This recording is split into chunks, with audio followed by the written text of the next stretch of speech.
Tonight, we begin with a journey into the rigid, silent world of feudal Japan. We're diving into what life was really like, not for the samurai, but for the person who cleaned his armor, cooked his rice, and lived in constant fear of his blade. Forget the noble warriors and cherry blossoms Hollywood sold you.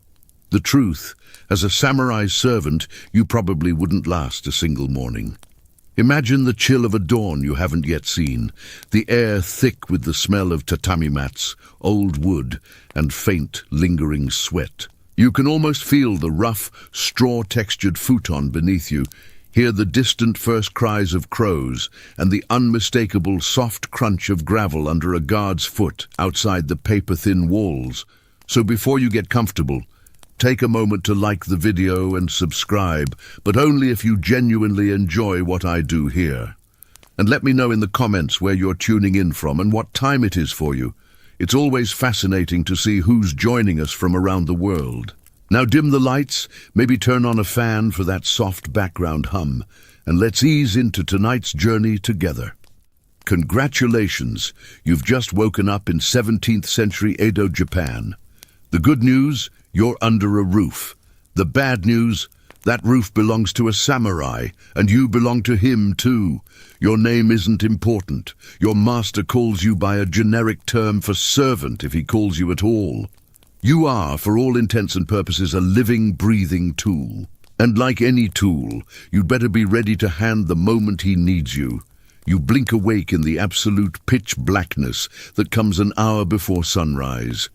There's no gentle alarm, no snooze button, just the cold seeping up from the packed earth floor through your thin futon and the gnawing knot of anxiety in your stomach that is your permanent companion.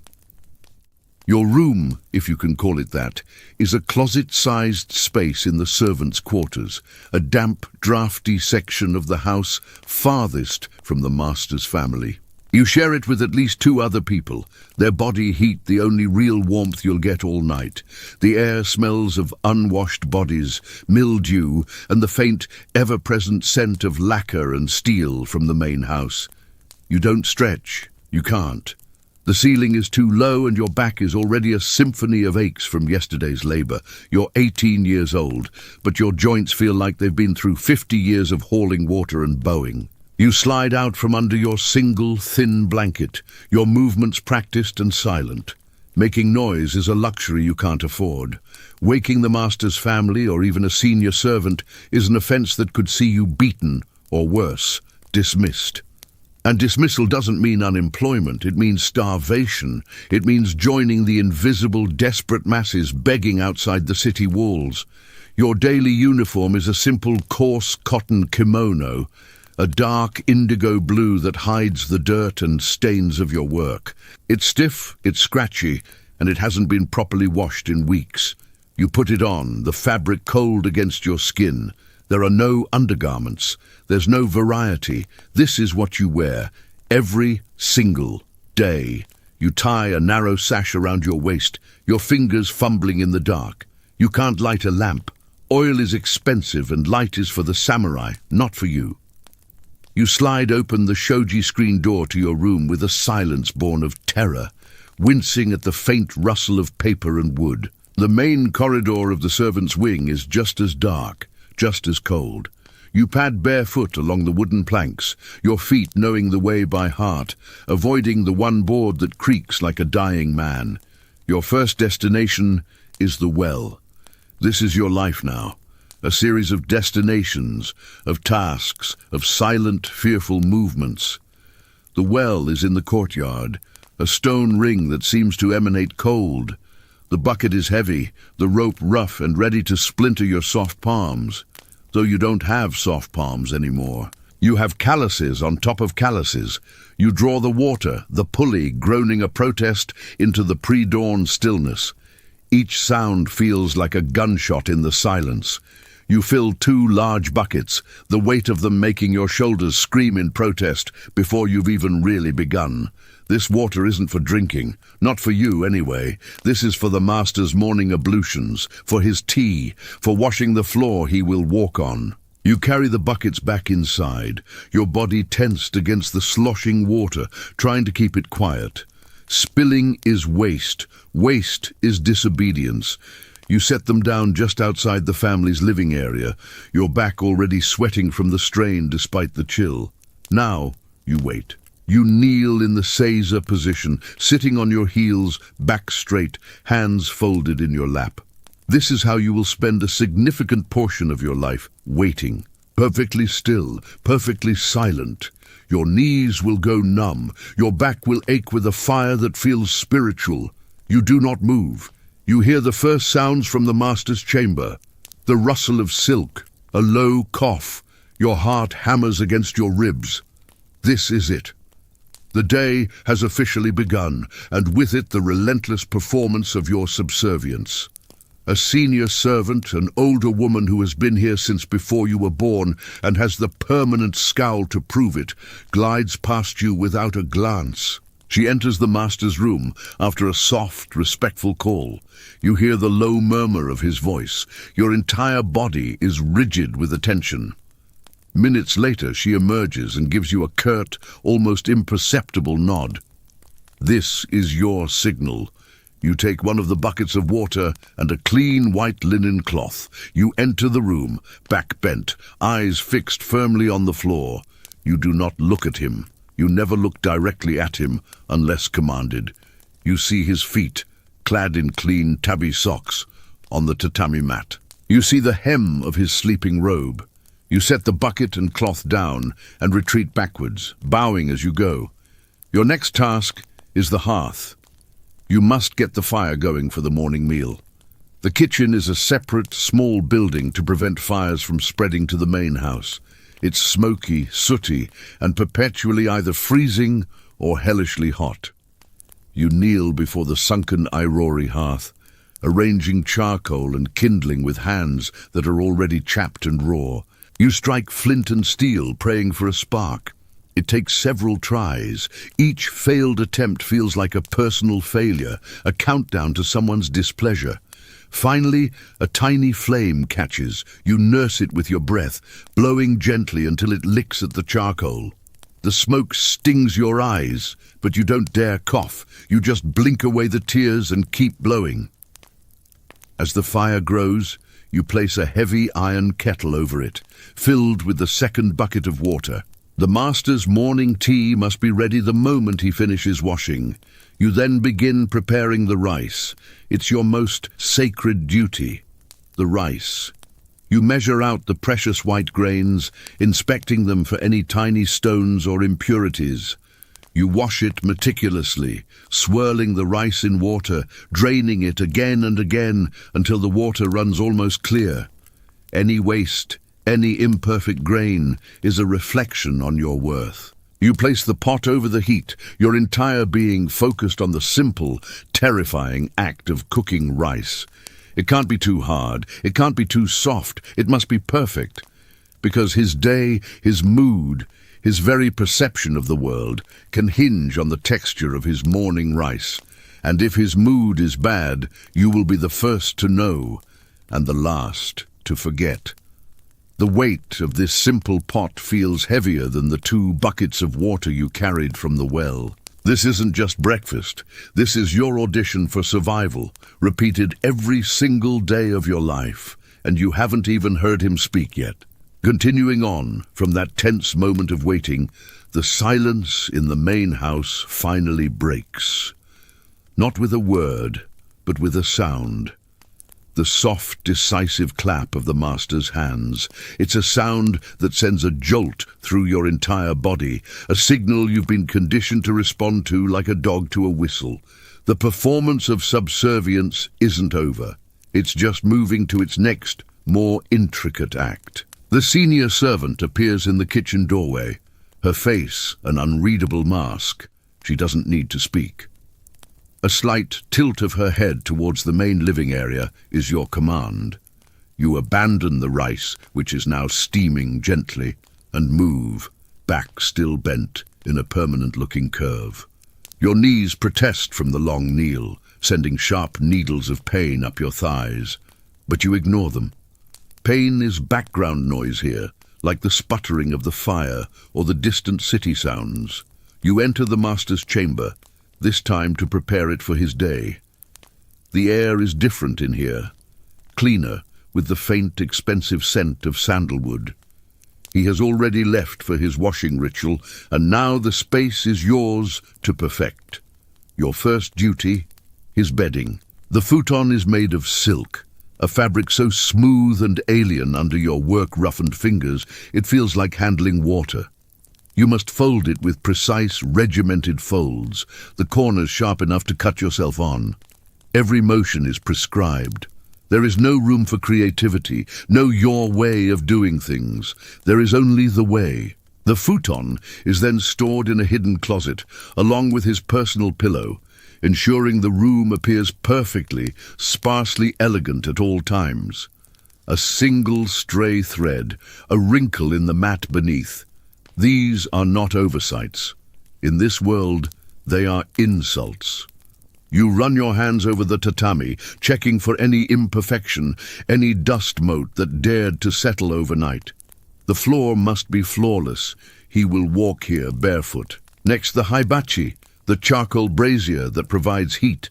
The ashes from last night must be completely removed, the interior wiped clean, and fresh charcoal arranged in a specific, aesthetically pleasing pattern. You handle the charcoal pieces, your fingers turning black with soot. You can't let any of this dirt transfer to the pristine tatami or, God forbid, to his belongings. You work quickly, efficiently, your breath held slightly. The room is beginning to warm with the new fire, but you feel cold sweat trickling down your back. Time is collapsing. He will return soon. From a lacquered box, you retrieve his sitting cushions, the zabuton. You place them exactly where he prefers them, aligned with a specific floorboard seam. You fluff them just so. He is a man of routine, of ritual. Any deviation from his expected environment is a disturbance in his universe, and you are the potential asteroid. As you work, your eyes catch a glimpse of his katana, resting on a dedicated sword rack. It is the most beautiful and terrifying object you have ever seen. The lacquer scabbard seems to drink the dim light, the silk cord wrapping the hilt a slash of dark elegance. You don't just avoid touching it, you give it a wide berth, as if it were a sleeping dragon. That sword isn't just a weapon. It's the physical manifestation of his authority, his right to judge and execute. And you know the law. If he deems you disrespectful, if he even suspects you of a dishonorable thought, he can test the sharpness of that blade on your neck. It's called kirisute gomen, the right to cut down and leave. No trial, no questions, just a dead servant in the street and a master who continues his day. This isn't an abstract fear. It's the air you breathe. You hear his approach, the quiet slide of the screen door from the washing area. You freeze for a fraction of a second, then finish your task with renewed, panicked speed. You are backing out of the room just as he enters. You catch a glimpse of him in his underrobe, his face clean and impassive. Your eyes are on the floor. You don't exist. You are a ghost that cleans. The senior servant is now preparing his formal attire. This is a ceremony in itself, one you're only permitted to observe from the periphery, ready to fetch and carry. The kimono is layers of symbolism and status. First the underrobe, then the formal kimono itself, often emblazoned with the master's family crest, the mon. The senior servant dresses him with a fluid, practiced grace, her hands moving with a confidence you can only dream of. Each fold, each tie of the obi sash is precise, a language of respect and tradition. A poorly tied obi is a social embarrassment. A crease in the wrong place is a mark against the entire household. Your role here is to be the human shelf. You hold the various items ready, your arms outstretched, supporting the weight of the silks. You must not let them touch the ground. You must not let your dirty hands, even though you scrub them raw at the well. Touch the parts of the garment that will contact his skin. The silk is heavy, both in weight and in implication. As you stand there, arms burning, you realize you need to sneeze. It's a tiny building pressure behind your nose and eyes. A tickle from the dust of the charcoal. Panic floods your system, cold and absolute. You cannot sneeze. You cannot make any sudden sound or movement. You hold your breath, your eyes watering, praying to any god that will listen for the sensation to pass. The seconds stretch into an eternity. The master is speaking in a low murmur to the senior servant. You hear the rustle of fabric, the soft hiss of the obi being tightened. The sneeze, miraculously, recedes. You exhale slowly, silently, your body trembling with the effort of suppression. Crisis averted, for now. Once he is fully dressed, he is transformed. No longer just a man, he is now the symbol of a warrior class. The crisp lines of the kimono, the set of his shoulders, the two swords tucked into his obi, it all screams power and distance. He is untouchable. You are less than the dirt on his sandals. He moves to the main room to take his seat before the low dining table. The senior servant gives you the look. It's time for the meal, the rice, the miso soup, the pickled vegetables. It all has to be brought in now. Perfectly timed, perfectly presented. You shuffle back to the kitchen, your body a bundle of raw nerves. The rice pot feels like it contains the entire weight of Mount Fuji. You must carry it, along with the lacquered bowls and soup, without spilling a single grain, without a single clatter. Your life, your very fragile, insignificant life, depends on the next 5 minutes going perfectly. You take a deep, shaky breath, pick up the tray and begin the longest walk of your day, a walk that feels like crossing a tightrope over a pit of sharpened bamboo. Every step is a calculation. Every heartbeat is a drum, counting down to either relief or ruin, and he hasn't even looked at you yet. From the terrifying quiet of the dressing ritual, you are now thrust into the silent, high-stakes ballet of the meal. The tray in your hands is not just wood and lacquer, it's a precarious vessel carrying your immediate future. The walk from the kitchen to the main room is about 10 paces. It might as well be 10 miles over broken glass. This is where the theoretical fear of the sword meets the practical everyday terror of spilled soup. The weight is uneven. The lacquered bowl of miso soup is full to the very brim, a dark, steaming liquid that shimmers with every minuscule tremor in your hands. A single drop escaping over the edge would be a catastrophe. The rice, pristine and white in its perfect little mound, seems to taunt you. One clumsy step, one sudden noise, and that perfect geometry could collapse into a grainy mess. The pickled vegetables, the tiny side dish of grilled fish, they are all conspiring against you. Your entire focus narrows down to the surface of that soup. The world is that bowl. Your life is that bowl. You enter the room in a low, shuffling walk you've practiced 1,000 times. Your eyes are fixed on the master, who is seated in formal Caesar before the low table. He does not look at you. You are part of the room's functionality, like the sliding of a door or the flow of air. This is a blessing. His gaze would be too much pressure. You kneel at the table's edge, your body a controlled, slow-motion collapse to the floor. The tray must not jostle, not even a millimeter. You set it down before him with the delicacy of a bomb disposal expert clipping the final wire. The bowls are arranged in a specific order. Rice to his left, soup to his right, each placed exactly a hand's breadth from the edge of the table. Your hands retreat as if from a live coal. But you're not done. Oh no. Now you must wait. Again. You kneel off to the side, slightly behind him, your body positioned to be invisible, yet instantly available. This is the worst part. The performance is over, and the critique is about to begin. He picks up his chopsticks. The sound of the lacquered wood clicking together is like a starter's pistol for your anxiety. He lifts the lid from the soup bowl, A plume of fragrant steam, smelling of dashi and miso, rises into the air. He brings the bowl to his lips. You watch, barely breathing, as he takes the first sip. His face is a stone mask. It gives nothing away. Is the temperature correct? Is the salt level to his liking? Did a single, unacceptable piece of seaweed float to the top? You scan his profile for any micro-expression, a slight tightening around the eyes, a barely perceptible twitch of the lip. Nothing. He places the soup down and picks up the rice bowl. He takes a bite. He chews. This is the moment of truth. The rice. Your rice. The texture. Is it fluffy? Is it sticky? Is every grain separate and perfect? Your entire worth as a human being in this moment is being judged by the consistency of boiled grains. He eats in silence. The only sounds are the soft click of his chopsticks, the quiet slurp of his soup, and the frantic beating of your own heart, which sounds to you like a taiko drum in the quiet room. Each bite he takes feels like a countdown. Is this the bite where he finds a tiny, unseen stone? Is this the mouthful that is slightly undercooked? You are a prisoner of his digestion. Minutes stretch into what feels like hours.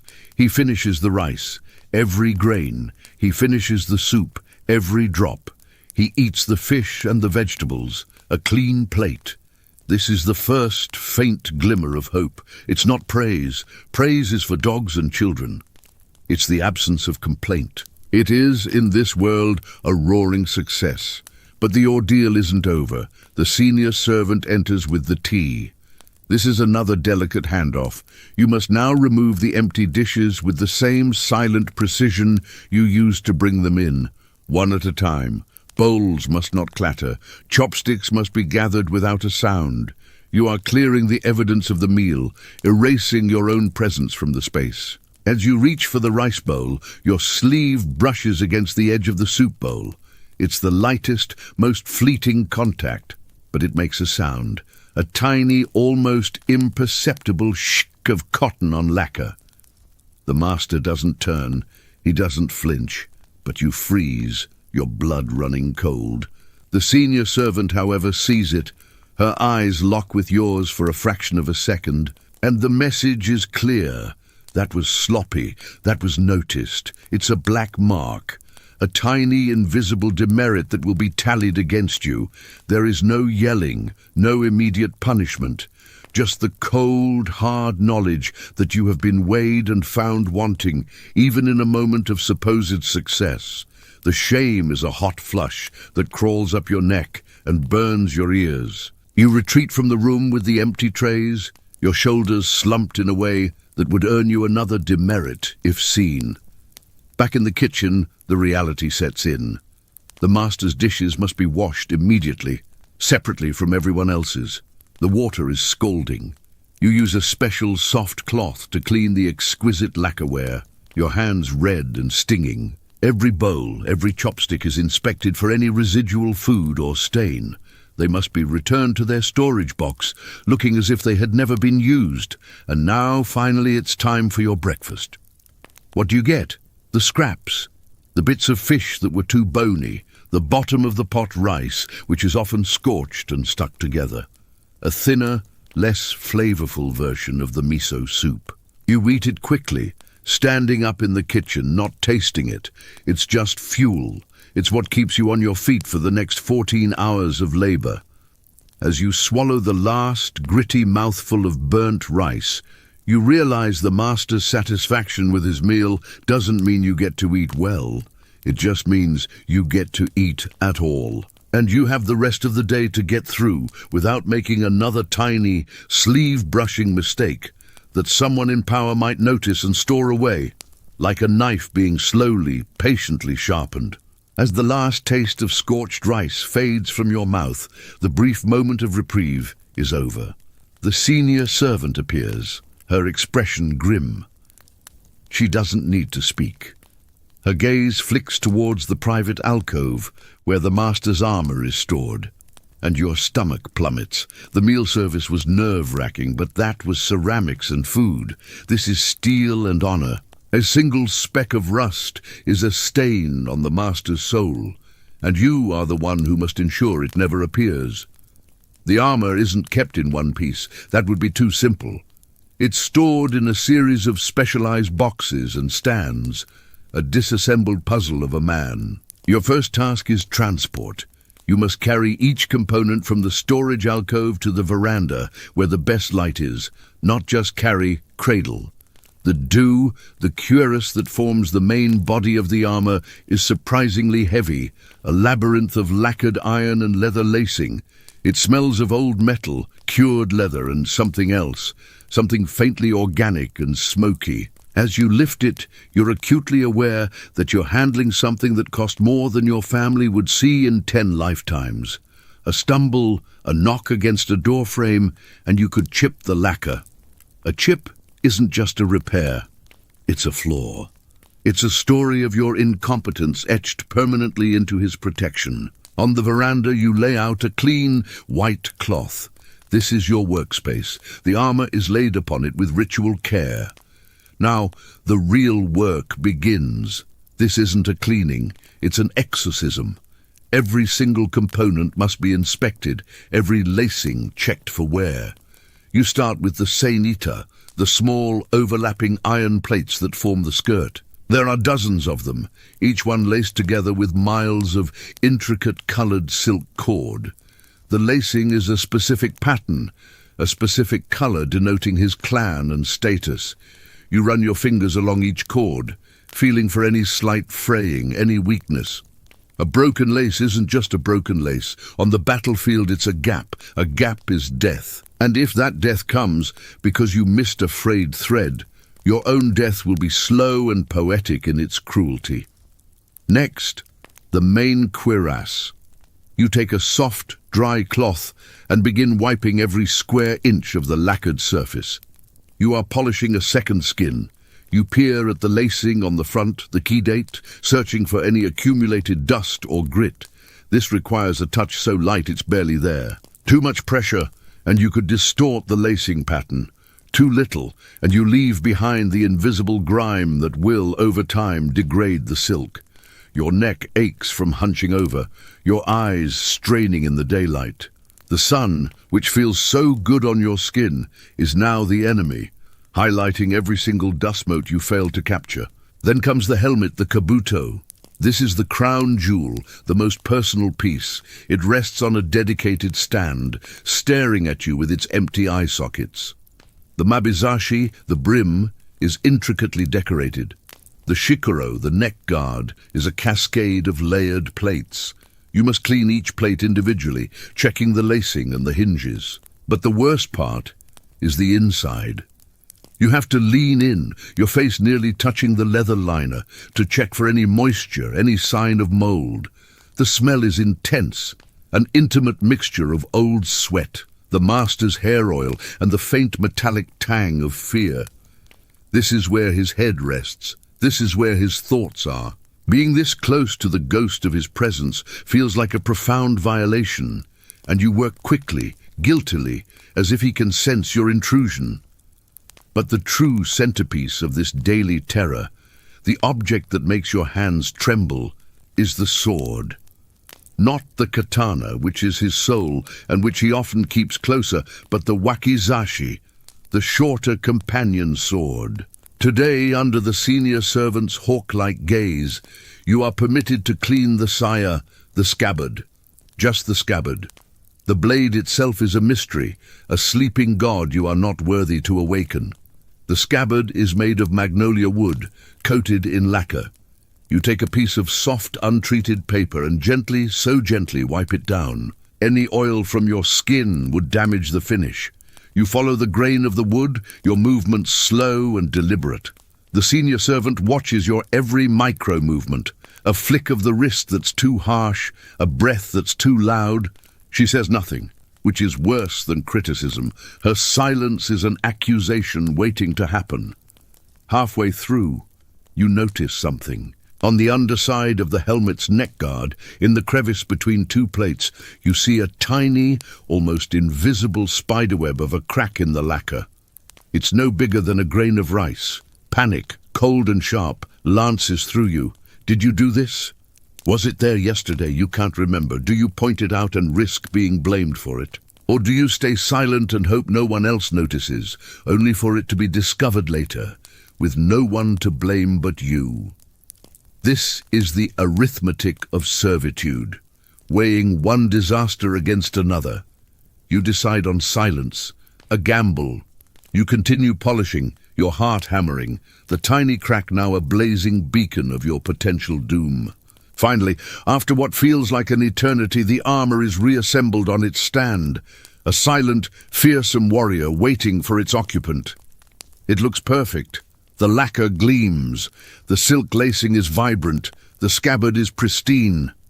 But you know about the crack, and as you carry each piece back to its storage alcove, the weight feels infinitely heavier. You haven't just cleaned armor. You've planted a seed of future catastrophe. You've completed the task flawlessly, except for the one flaw you've chosen to hide. And now you have to live with that secret, a tiny ticking time bomb of lacquer and anxiety for the rest of the day, the rest of the week, maybe the rest of your life. The armory is clean, but your conscience is now permanently stained. The armor is stored, its secret flaw burning in your mind, but there is no time to dwell. The clatter of wooden practice weapons from the courtyard is your new summons. The master's morning training is about to begin, and this is where theoretical violence becomes practical, and you are part of the practice. You are not a participant, you are equipment. The dojo, a packed earth courtyard shaded by a few pine trees, is a place of intense, focused energy. The air is already thick with the smell of damp earth and sweat. The master is there, having changed into a simple, sweat-stained Kekogi training uniform. He is stretching, his movements fluid and powerful. Your job is to be his shadow, his fetcher, his human punching bag. First, the weapons. You must bring out the bokken, the wooden practice sword, but not just one, a selection, different weights, different lengths. You lay them out on a clean mat in order of size, the wood smooth and dark, from years of use and oil from countless hands. They feel alive, these sticks, heavy with the memory of 10,000 strikes. The senior servant gives you a bucket of water and a clean towel. You are to stand at the edge of the courtyard, holding both, ready to be summoned with a glance. The master begins his forms, his kata. The bokken cuts through the air with a terrifying swish-thwack sound. He moves through the sequences, his feet scuffing the earth in a precise rhythm. He is not just exercising, he is rehearsing killing. Every movement is designed to dismember, disembowel, or decapitate an imaginary opponent. You watch, hypnotized and horrified. This is what he is, this is what he does, and you are standing 10 feet away. Suddenly, he stops. He lowers the bokken and looks at you. Not through you, at you. Your blood turns to ice. He gestures with his chin towards the center of the courtyard. You don't understand. The senior servant, standing in the shadows of the veranda, hisses, "The suburitan, the striking post." You realize with dawning horror what he wants. He wants you to hold the suburitan, a thick, padded wooden post, so he can practice his strikes. You are now living, breathing target practice. You set down the water and towel and walk on trembling legs to the post. It's heavier than it looks, wrapped in straw and cloth. You grip it, planting your feet, and hold it out in front of you. The master resumes his stance. He is no longer looking at you, he is looking at the post. But you are holding the post. You are, for all intents and purposes, the post. He strikes. Thwump. The impact jars your entire skeleton, rattling your teeth. The vibration travels up your arms and settles deep in your bones. He strikes again. Thwump. And again. Thwump. Each blow is a calculated, powerful impact. You grit your teeth, your arms screaming in protest. You must hold it steady. If you waver, if the post moves, it disrupts his practice. Disrupting his practice is an offense. The strikes come in combinations now. High, low, diagonal, thwump, Thwump, thwump. The force is immense. Your shoulders feel like they are being slowly dislocated. Your grip is slipping. Sweat pours down your face, stinging your eyes. You can't wipe it. You can't adjust your grip. You just have to stand there and be pummeled by proxy. This is your life, a human shock absorber for a samurai's violent art. After what feels like an eternity, he stops. He nods, almost imperceptibly. You can let go. You stagger back, your arms hanging uselessly at your sides, numb and throbbing. But you can't show pain. You can't massage your shoulders. You simply bow and retreat to your spot, picking up the water and towel again, your hands trembling. Next is archery. You now have to retrieve the yumi, the longbow, and the quiver of arrows. The bow is enormous, taller than you are, a complex laminate of wood and bamboo. You carry it with reverence, afraid to torque it or bump it. He takes it from you, his hands familiar and sure. He knocks an arrow, the ya, and draws the bowstring. The sound is a deep organic creak, like a giant tree straining in the wind. He focuses on a straw target at the far end of the courtyard. You are now his arrow fetcher. He releases. The arrow flies with a sharp thwip and embeds itself in the target with a solid thunk. He shoots another and another. Some hit the center, some go wide. When he is finished, he hands you the bow and gestures towards the target. Your new task, to pull the arrows from the straw and return them. This sounds simple. It is not. Pulling a well-shot arrow from a tightly packed straw target is a battle of strength and physics. You wrap your hands around the shaft and pull. It doesn't budge. You plant a foot on the target and pull with all your might. It gives suddenly, and you stumble backwards, the arrow finally free.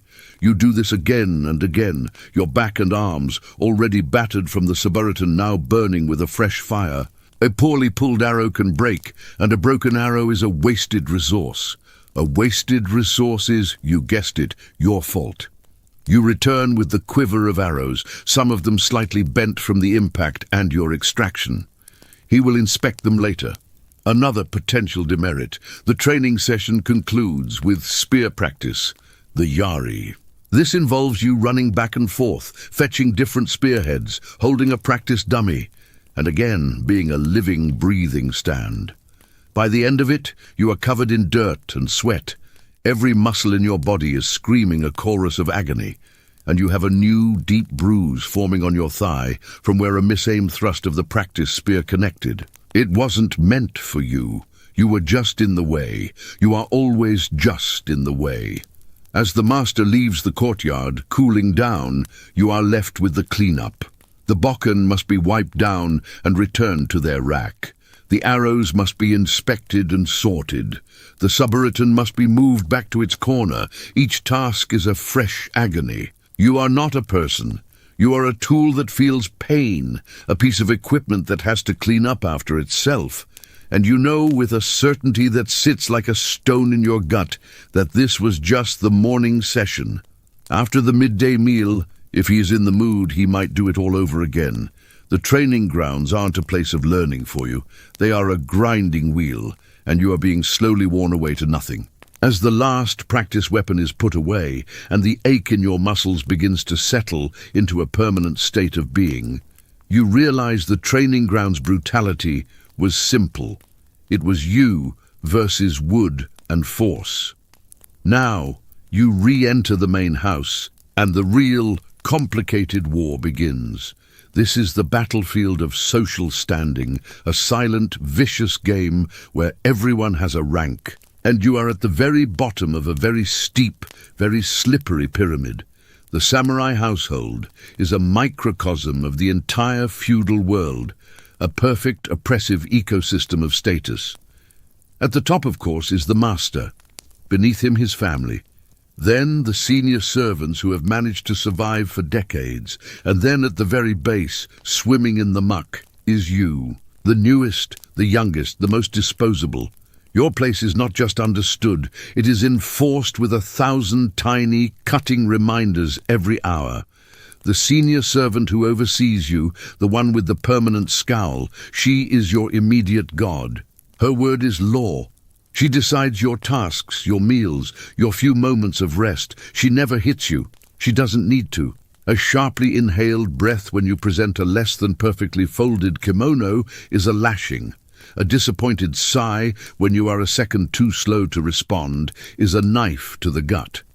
She has a network of spies, the other slightly less junior servants. They will report your every mistake, your every muttered complaint, your every tired sigh, because elevating themselves means pushing you further down. Then there are the specialized servants, and they look down on you, the general dog's body, with pure contempt. The head groom who tends the master's horses thinks his proximity to such noble animals makes him noble by association.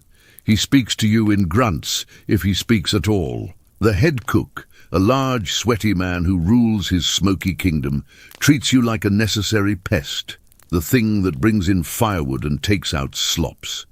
You are not allowed to touch his precious knives, his carefully arranged ingredients. You are the brute force, the muscle, the filth carrier. The other low-level servants are not your friends, they are your competition. There is a finite amount of food, a finite amount of favor, a finite number of spots in the household. If you fail, if you are cast out, one of them might get your slightly less torn futon. They will steal your accomplishments and pin their mistakes on you in a heartbeat. You learn to keep your head down, your mouth shut, and your back to the wall. Trust is a luxury you cannot afford. A shared moment of commiseration over the back-breaking work. That's a trap. That complaint will be in the senior servant's ear before you've finished your cold dinner. You see the hierarchy in everything, in the food. The senior servants get the best parts of the fish, the white rice. You get the heads, the tails, the burnt scraps. In the sleeping arrangements, the senior servants get rooms slightly farther from the drafty outside wall. You sleep next to the door, where the cold seeps in, and you are the first to be roused for any nighttime task. In the workload, when a disgusting job appears, scrubbing the drainage ditch, clearing out the latrine pit, the eyes of the entire servant hierarchy turn to you. It is your destiny. It is your place.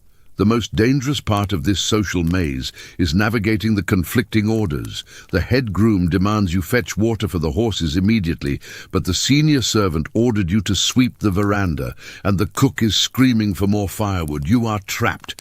Whoever you disobey will punish you. There is no right answer. There is only choosing which wrath you can best survive. You stand frozen for a moment, a deer caught in 3 separate glaring torchlights. You decide the senior servant's wrath is the most immediate and dangerous. You continue sweeping.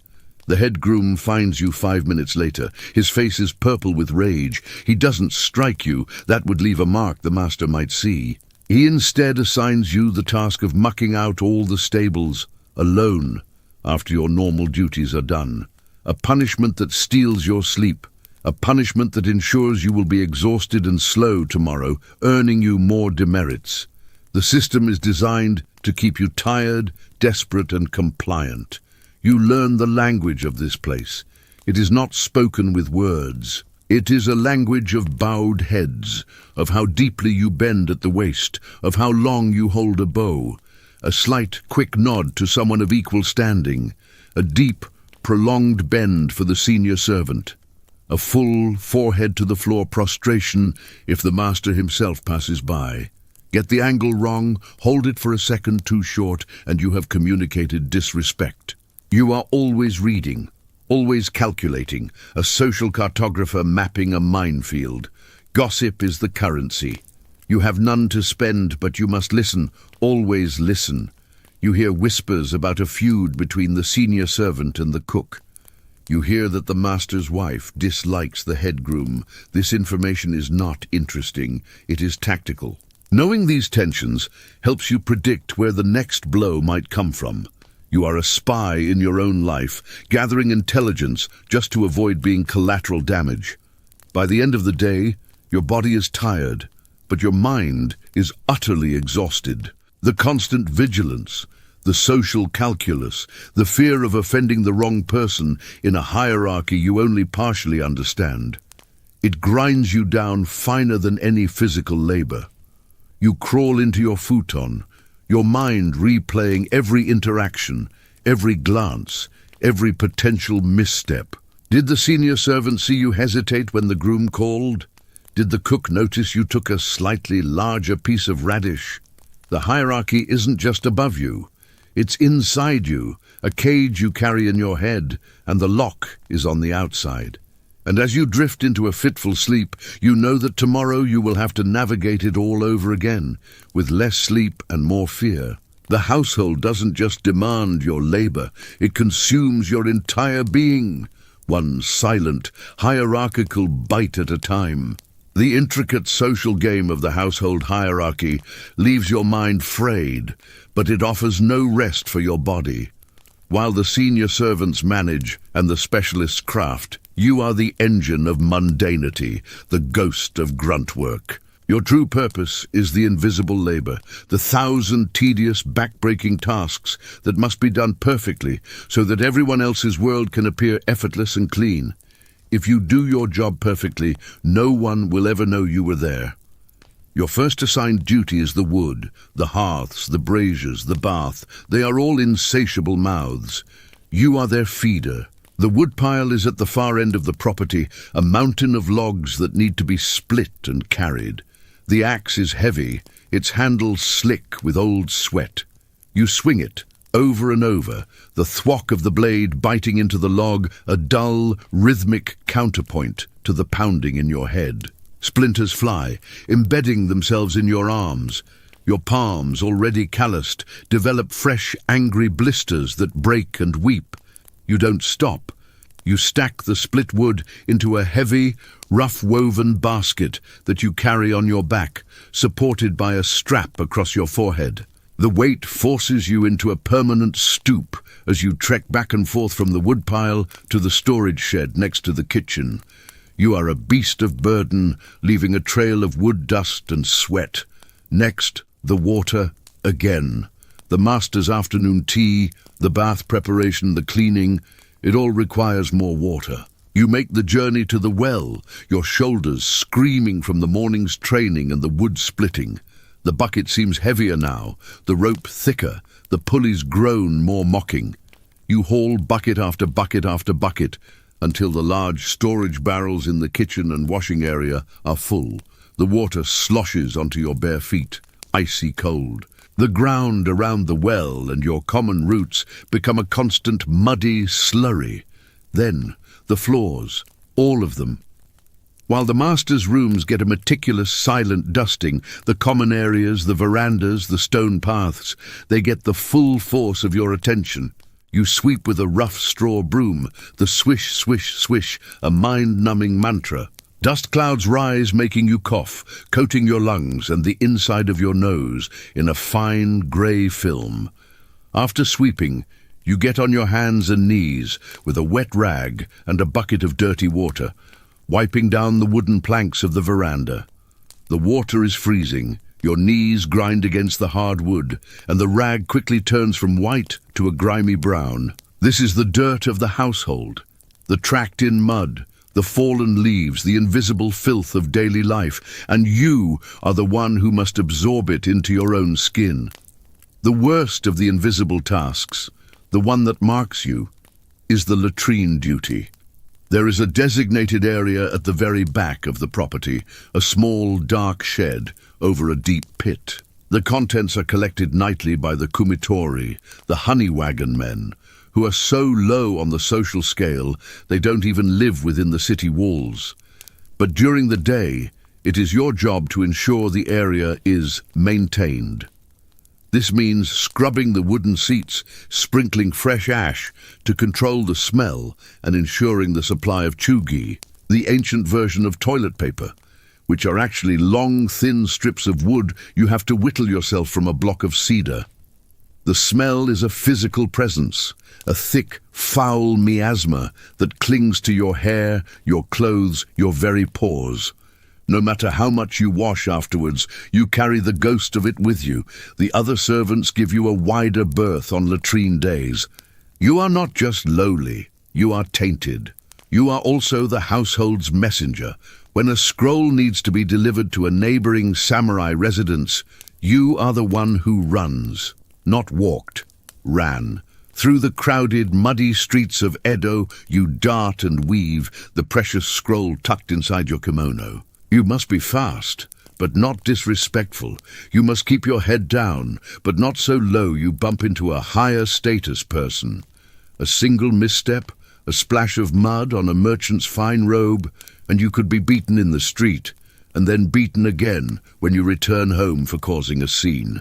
You run until your lungs burn, deliver the scroll with a deep bow to the servant at the other gate, and then run all the way back, your heart pounding not from exertion, but from the relief of having completed the task without disaster. The final endless task is the tidying. Nothing can be out of place. A stray sandal left by the doorway, you put it away.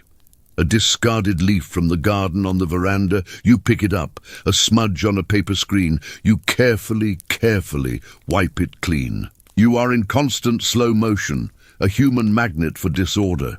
Your eyes constantly scanning for anything that breaks the perfect, serene illusion of the samurai home. You are the eraser. Your entire existence is dedicated to removing the evidence of life itself. As the afternoon wears on, your body moves on a kind of automated, weary momentum. Your mind goes blank, blessedly blank, occupied by nothing but the next physical action. Swing the axe, carry the bucket, sweep the floor. This is a small mercy. The constant grinding anxiety of the social hierarchy is replaced by a deep bone-level fatigue. You become your tasks. You are no longer a person with thoughts or fears. You are a function, a walking, breathing, aching function. And in a strange, twisted way, this is the closest you get to peace. Because when you are just a pair of hands hauling wood, you can't be a mind fearing the sword. You are too tired to be afraid. You are only tired. And tomorrow you will wake up and do every single bit of it again. The invisible labor never ends. It just rests when you do, waiting to reclaim you at dawn. The mindless rhythm of invisible labor is a fragile piece, shattered the moment you step back across the threshold into the main house. Here, the air is different. It's charged, like the moment before a summer storm breaks. Your exhaustion vanishes, replaced by a hypervigilance that makes your skin feel too tight. This is where you learn to read the weather of a man's mood, and your entire survival depends on predicting the storm. The samurai's temper is not an occasional event. It is the climate of your life. You develop a sixth sense for it. It begins with silence. Not the peaceful silence of an empty room, but a thick, heavy quiet that seems to press down from the ceiling. The normal, low sounds of the household, the murmur of other servants, the faint clatter from the kitchen, they all die away. People move more carefully. Doors slide shut with extra caution.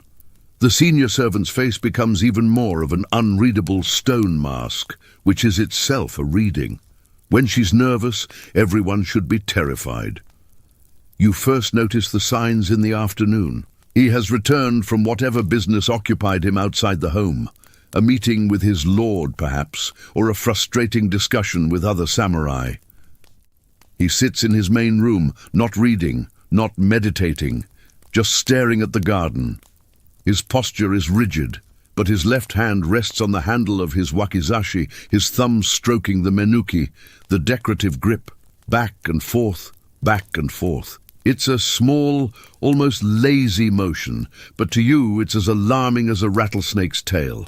That thumb moving over the sword's hilt is counting down to something. You don't know what, you just know it's counting. Your tasks now become a high-wire act performed over a pit of blades. You need to bring him his afternoon tea. This simple act, which you've done 100 times, is now a potential suicide mission. You prepare the tea with agonizing care, measuring the powder, ensuring the water is the exact temperature he prefers. You carry the tray in, your body bent in a deep bow even as you walk. You set it down.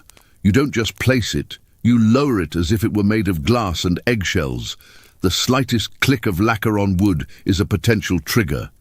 You retreat backwards, your eyes fixed on the floor mats. You make it out. You exhale a breath you didn't realize you were holding. Safe. For now. But the tension doesn't break. It intensifies. He hasn't touched the tea. The steam rises from the cup, a tiny, mocking signal of his displeasure with the world. The thumb is still stroking the sword. Then he speaks. His voice is low, flat, devoid of any emotion, which is more frightening than any shout. "The veranda," he says. "By the pine tree, there is a leaf." Your blood runs cold. You were just out there. You swept, you wiped, you checked. But a single stubborn pine needle, a leaf carried on the wind, has landed in the few minutes since you finished. It is an infinitesimal speck in the universe. To him, in this mood, it is a personal insult. It is a symbol of the world's refusal to conform to his will. And you are the world's representative in this moment. You don't speak. You don't apologize. Apologies are admissions of guilt. You simply bow so low your forehead nearly touches the floor and scramble out to the veranda. There it is, a single brown curled pine needle. You pick it up as if it were a live scorpion. You dispose of it. You return to your kneeling position just outside his room, waiting. The message is clear. Your work is never good enough. Your vigilance is never perfect enough. The entire sprawling, exhausting effort of your day can be invalidated by one dead leaf. The true terror isn't the explosive rage, it's this, the cold, simmering displeasure, the quiet, unanswerable criticism, the knowledge that he is looking for a reason, any reason, to vent the frustrations he cannot show to his peers. You are his pressure valve. You are the one who gets to absorb the fury he feels about a political slight, a financial worry, a rival's success. He can't challenge his lord to a duel over a perceived disrespect, but he can find a smudge on his armor and take it out on you. Later, his wife passes by in the corridor. She says something to him, her voice soft. You don't hear the words, but you see his jaw tighten. The thumb on the sword stills. He doesn't reply to her. She glides away, her own face a mask. The tension doesn't leave with her, it redirects. It settles back into the room, now looking for a new, safer target. You, always you. The day drags on, each minute stretched on a rack of anxiety. He finally drinks the cold tea. He doesn't comment on it. He picks up a book. The thumb moves from the sword to tap, tap, tap on the cover. The sound is like a tiny hammer on your skull. You remain kneeling, a statue of apprehension. You need to relieve yourself, but you don't dare move. Your bladder aches, a dull, persistent pain that is nothing compared to the sharp fear of attracting his attention. Finally, as evening approaches, the storm passes without breaking. He stands, stretches, and leaves the room without a glance in your direction. The household seems to take a collective, silent breath. The senior servant nods at you, a signal that you are dismissed from your watch. You stand, your legs numb, your body trembling with released tension. You made it. Another day, without being the target of his full-focused wrath.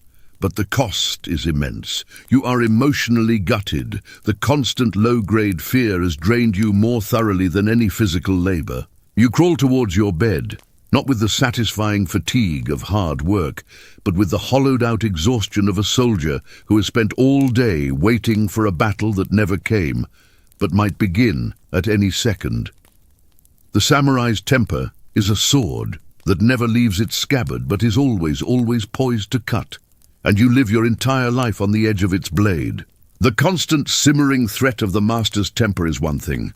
The cold, hard reality of punishment is another. You learn the difference the hard way. The leaf on the veranda was a warning shot. Today, you cross a line you didn't even know was there. Today, you learn the precise, brutal mathematics of discipline in a samurai's house. There is no courtroom, no jury. There is only the crime and the sentence, delivered with the efficiency of a sword stroke. It happens over something seemingly trivial. You are replenishing the charcoal in the master's personal hibachi. Your hands are trembling from a morning of hauling water, and a single small piece of charcoal slips from the tongs. It doesn't roll far. It just drops onto the pristine tatami mat, leaving a tiny black powdery smudge. A nothing, a blink. But the senior servant sees it. Her eyes, which miss nothing, lock onto the smudge as if it were a bloodstain. She doesn't yell. She simply turns and walks away. That's when you know. The wait for judgment is its own form of torture. You are not summoned immediately. You are forced to continue your day, your stomach churning, your mind racing. Every sound of a footstep makes you jump. This is part of the punishment, the anticipation, the dread. It gives you time to imagine the possibilities. A beating, extra duties, reduced rations. The unknown is a dark canvas on which you paint your own worst nightmares. Finally, as the sun begins to set, the senior servant finds you sweeping the rear courtyard. The storehouse is all she says. Your blood turns to ice. The small, windowless storehouse at the back of the property isn't just for goods. It's the disciplinary chamber. It's where punishments are administered away from the refined eyes of the family. You follow her, your legs feeling like blocks of wood. Inside, the air is thick with the smell of dried grains, dust and fear. The master is not there, thank the gods. But the head groom is, and the cook, and 2 other senior male servants. They form a semicircle. You are the focus. The senior servant states your crime in a flat, emotionless voice. Defilement of the master's chamber. Sloppiness. The words sound absurdly grandiose for a fleck of charcoal dust, but in this context, they are your indictment. The punishment is not physical, not at first. It is psychological. It is the kakego, the suspension. You are to be tied to one of the thick wooden support pillars in the storehouse. Your arms are wrenched behind you and bound at the wrists with rough hemp rope. It's tight enough to bite into your skin, to cut off the circulation until your hands tingle and go numb. You're forced into a kneeling position, but you can't sit back on your heels. You are held upright, exposed, by your own bound arms. It is a position designed for maximum discomfort, a slow, grinding ache that will build over hours into agony. Then they leave you. The door slides shut, plunging you into near-total darkness. The only light is a thin sliver under the door. The silence is absolute, broken only by the scuttling of insects and the frantic beating of your own heart. This is where the real punishment begins. The isolation, the helplessness, the slow, creeping panic as your body begins to scream. Your shoulders feel like they are being slowly pulled from their sockets. The rope burns into your wrists. You try to shift your weight to find a fraction of relief, but every movement just tightens the bonds. Hours pass. You have no concept of time. The sliver of light fades into blackness. Night has fallen. The cold of the unheated storehouse seeps into your bones. You are thirsty. You need to relieve yourself. The humiliation of that eventual, unavoidable loss of control is almost as painful as the physical discomfort. You are reduced to your most basic animal functions. This is the point. To strip you of your dignity, to remind you that you are not a person, but property. Property that can be tied up and left in the dark when it misbehaves. Your mind begins to play tricks on you in the darkness. You hallucinate sounds. You think you hear footsteps coming to release you, but it's just the settling of the old building. You drift in and out of a strange, pained consciousness. Your thoughts jumbled with fear and regret. You think about the charcoal. You run the moment over and over in your head, a tiny, catastrophic loop. If only your hand had been steadier, if only you had been more careful. A single, unthinking moment has led to this abyss. Finally, after an eternity, the door slides open. The senior servant stands there holding a small lantern. The light is blinding. She doesn't speak. She simply unties you. The sensation of blood rushing back into your hands is a firestorm of pins and needles, so intense it makes you cry out. You collapse forward onto the dirt floor, unable to stand. Your muscles have seized. You are shivering, filthy and broken. She tosses you a small, hard rice ball, your dinner. You devour it like a wild animal, not tasting it, just needing the fuel. There is no lecture. No, let this be a lesson. The punishment is the lesson. Its memory is now carved into your muscles and your mind. As you stagger back to your sleeping closet, every servant you pass avoids your eyes. You are marked. You are the one who was disciplined. Your status, already at the bottom, has just been excavated a little deeper. You collapse onto your futon, your body one massive throbbing bruise. But the physical pain will fade, the psychological scar will not. You now understand the full, terrifying price of a mistake. It isn't just a beating, it's the systematic dismantling of yourself, the proof that your comfort, your dignity, your very humanity is conditional on perfect, flawless, silent obedience. And you know, with a certainty that will haunt your dreams, that you will never ever be perfect enough. The punishments are not a consequence of failure, they are an inevitable part of the job description. The raw, screaming pain of punishment eventually subsides into a dull, permanent ache, both in your body and your spirit. But the world doesn't stop for your suffering. The dawn still comes, cold and unforgiving. The master still needs his rice. The well doesn't care that your shoulders are bruised from being bound. This is the true horror that follows discipline, not more drama, but the simple, crushing return to the endless, monotonous grind. Welcome to peacetime. The war is over and you lost. Now you just have to live in the conquered territory forever. Your life becomes a wheel and you are tied to the rim. Every day is a perfect, terrible copy of the one before. You wake in the same dark, to the same cold, on the same thin futon. You draw the same water from the same well, your muscles protesting the same way. You kneel in the same spot, waiting for the same signal. The master's face is the same impassive mask. His tea must be the same temperature, his rice must have the same consistency, the armor must be polished with the same obsessive care, the training ground must be prepared with the same terrified precision. There are no surprises, there is only the certainty of more work. The seasons change, but your duties only rotate, they never lessen.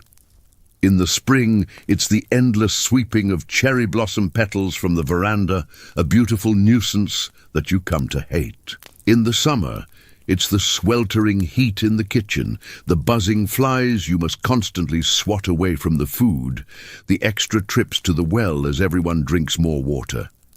In the autumn, it's the leaves, a never-ending carpet of red and gold that you must clear, only for the wind to deposit another layer an hour later. In the winter, it's the bone-deep cold, the desperate struggle to keep the hearths lit, the chilblains on your fingers and toes that crack and bleed.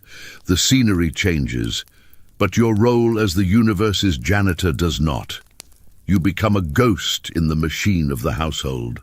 The other servants, even the senior ones, stop seeing you as a person. You are a function. When the wood is low, someone barks your name. When the latrine needs attention, a glance is shot in your direction. You are not included in the rare, whispered conversations. You are not considered for the slightly less terrible tasks. You are the default for all that is difficult, dirty, and demeaning. Your identity has been sanded away, replaced by a job description written in grime and subservience. The master's routine is your prison. You know his schedule better than you know your own childhood. You know that after his midday meal, he will spend an hour in meditation. That is when you must clean the main hall. You know that on the third day of the week he meets with his sword instructor. That is when you must ensure the dojo is perfectly raked. You know that he prefers a bath precisely at sunset. That is when you must begin heating the enormous iron cauldron of water. A back-breaking task that takes hours. Your entire life is structured around his preferences, his whims, his existence. You have no rhythm of your own. You are a shadow, and he is the object that casts you. The worst part of the monotony is the mental erosion. There is nothing to look forward to, no festival day for you, no holiday, no raise, no promotion. The pinnacle of your ambition is to get through a day without a demerit, without a punishment, without drawing the malevolent attention of anyone in the hierarchy. Your world has shrunk to the size of this compound. The outside world, the bustling city of Edo, the rumors of the shogun's court, the stories of distant provinces, might as well be a fairy tale. Your universe is defined by these wooden walls, these dirt paths, these same 20 faces you see every single day. You find yourself missing the sharp, clean fear of the training ground. At least that was a defined terror with a beginning and an end. This is a slow suffocation. It's the drip, drip, drip of water on stone, wearing you away imperceptibly. You stop dreaming at night. Your mind is too tired to generate anything but a black void. You stop feeling the sharp sting of humiliation. It has been replaced by a numb acceptance. This is your life. This will always be your life. The concept of future becomes meaningless. There is only the endless rolling present, a wheel of misery that turns forever, with you trapped under its weight. One afternoon, you are scrubbing a stone pathway in a light rain. The water mixes with the dirt, turning it to mud that clings to your knees and the hem of your kimono. You look down at your hands, red and raw, gripping the scrub brush. And you realize you can't remember what you were thinking about. Your mind is just empty. The constant repetitive labor has finally scoured your consciousness clean. You are not a person thinking about their life. You are a pair of hands scrubbing, a back bending, a set of legs carrying. The monotony hasn't just broken your spirit, it has erased it. You finish the path, you put the brush away, you move on to the next task and the next. The day ends, as it always does, with you crawling into your futon, your body a collection of aches, your mind a quiet, desolate plain. As you drift off, you don't think about tomorrow. You don't dare, because you know with a certainty that is more terrifying than any punishment that tomorrow will be exactly the same, and the day after, and the day after that, until you are too old to work, and then you will be cast out to beg, your body used up, your life spent in the service of a monotony so profound it has become a kind of living death. Peacetime isn't a respite, it's a life sentence served one identical soul-crushing day at a time. The soul-crushing monotony of peacetime is a luxury you didn't know you had. It shatters overnight.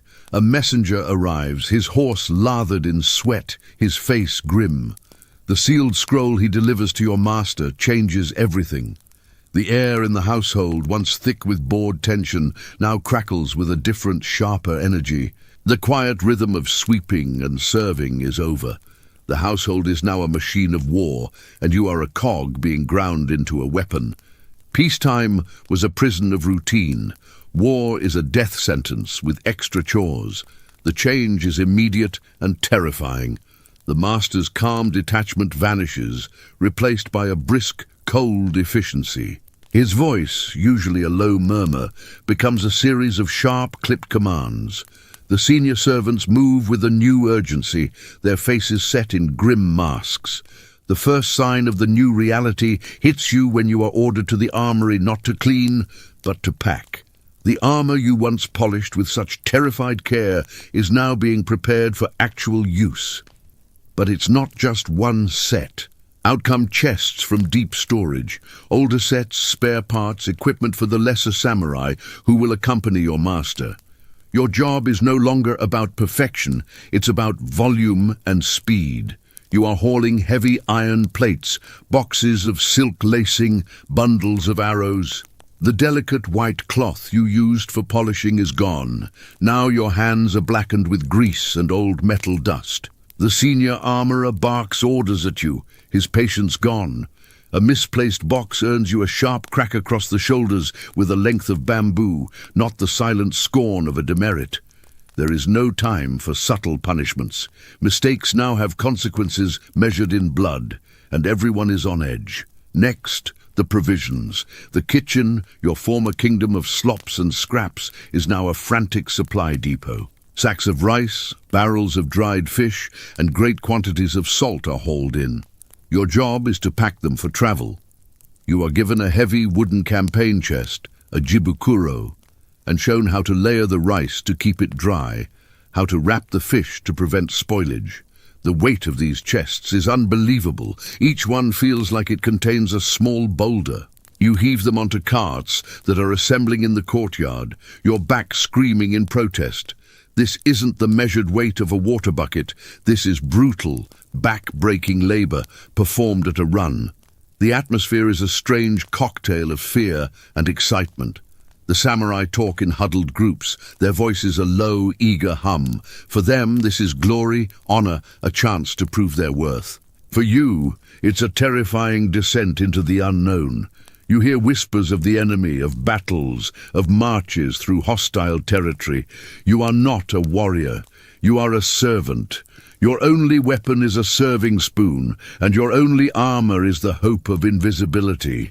Then comes the moment that makes your blood run truly cold. The senior servant hands you a small but heavily laden bundle. It contains the master's personal field equipment, his writing set, his seal, his tiny portable shrine for prayers, and his gun by, his war fan. This is not the armor that protects his body. This is the equipment that directs his will on the battlefield. The weight of the bundle is insignificant, but the responsibility is crushing. If you lose this, if it is damaged, if it falls into enemy hands, your death will not be a swift beheading. It will be a lesson in prolonged agony for the entire army to witness.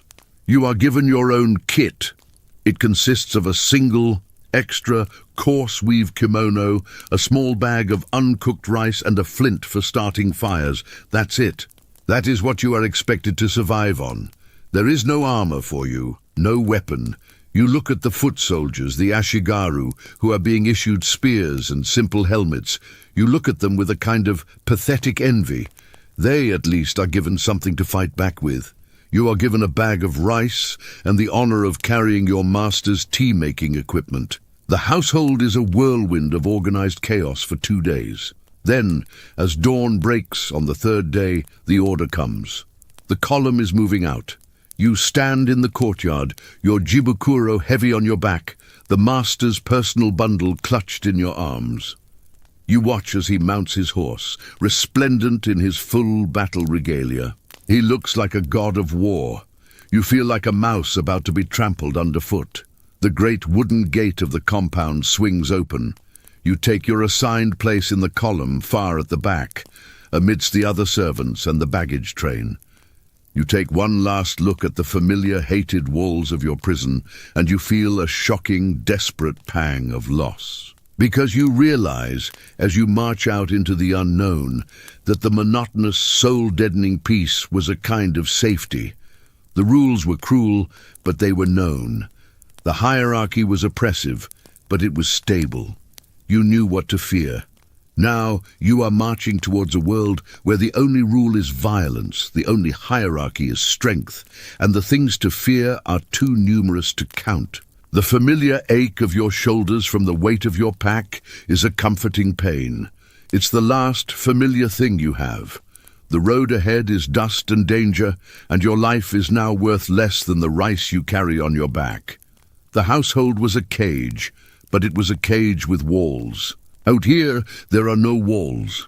There is only the endless, terrifying open and the sound of marching feet heading straight into hell. The march was a slow, grinding agony, but it was a known agony. The battlefield is a different kind of hell altogether. You arrive not to a field of glorious combat, but to a sprawling, stinking, chaotic camp that has sprouted like a fungus on the landscape. This is where the great machine of war parks itself to sharpen its blades, and you are the grease that keeps the forgotten parts moving. Your world shrinks again, from the road to this muddy, terrified village of canvas and anxiety. The camp is a sensory assault that makes the master's quiet household feel like a distant dream. The air is thick with the smell of unwashed men, horse dung, wood smoke, and the faint metallic tang of fear. There is constant noise, the clang of hammers on metal as armourers work, the neighing of skittish horses, the shouted orders of officers, the low moans of the first wounded from skirmishes. There is no silence here. There is only the buzzing, humming dread of impending violence. Your duties multiply and mutate. You are still a servant, but now you are also a labourer, a medic's assistant, and a potential casualty. Your first task is to help erect the master's field tent.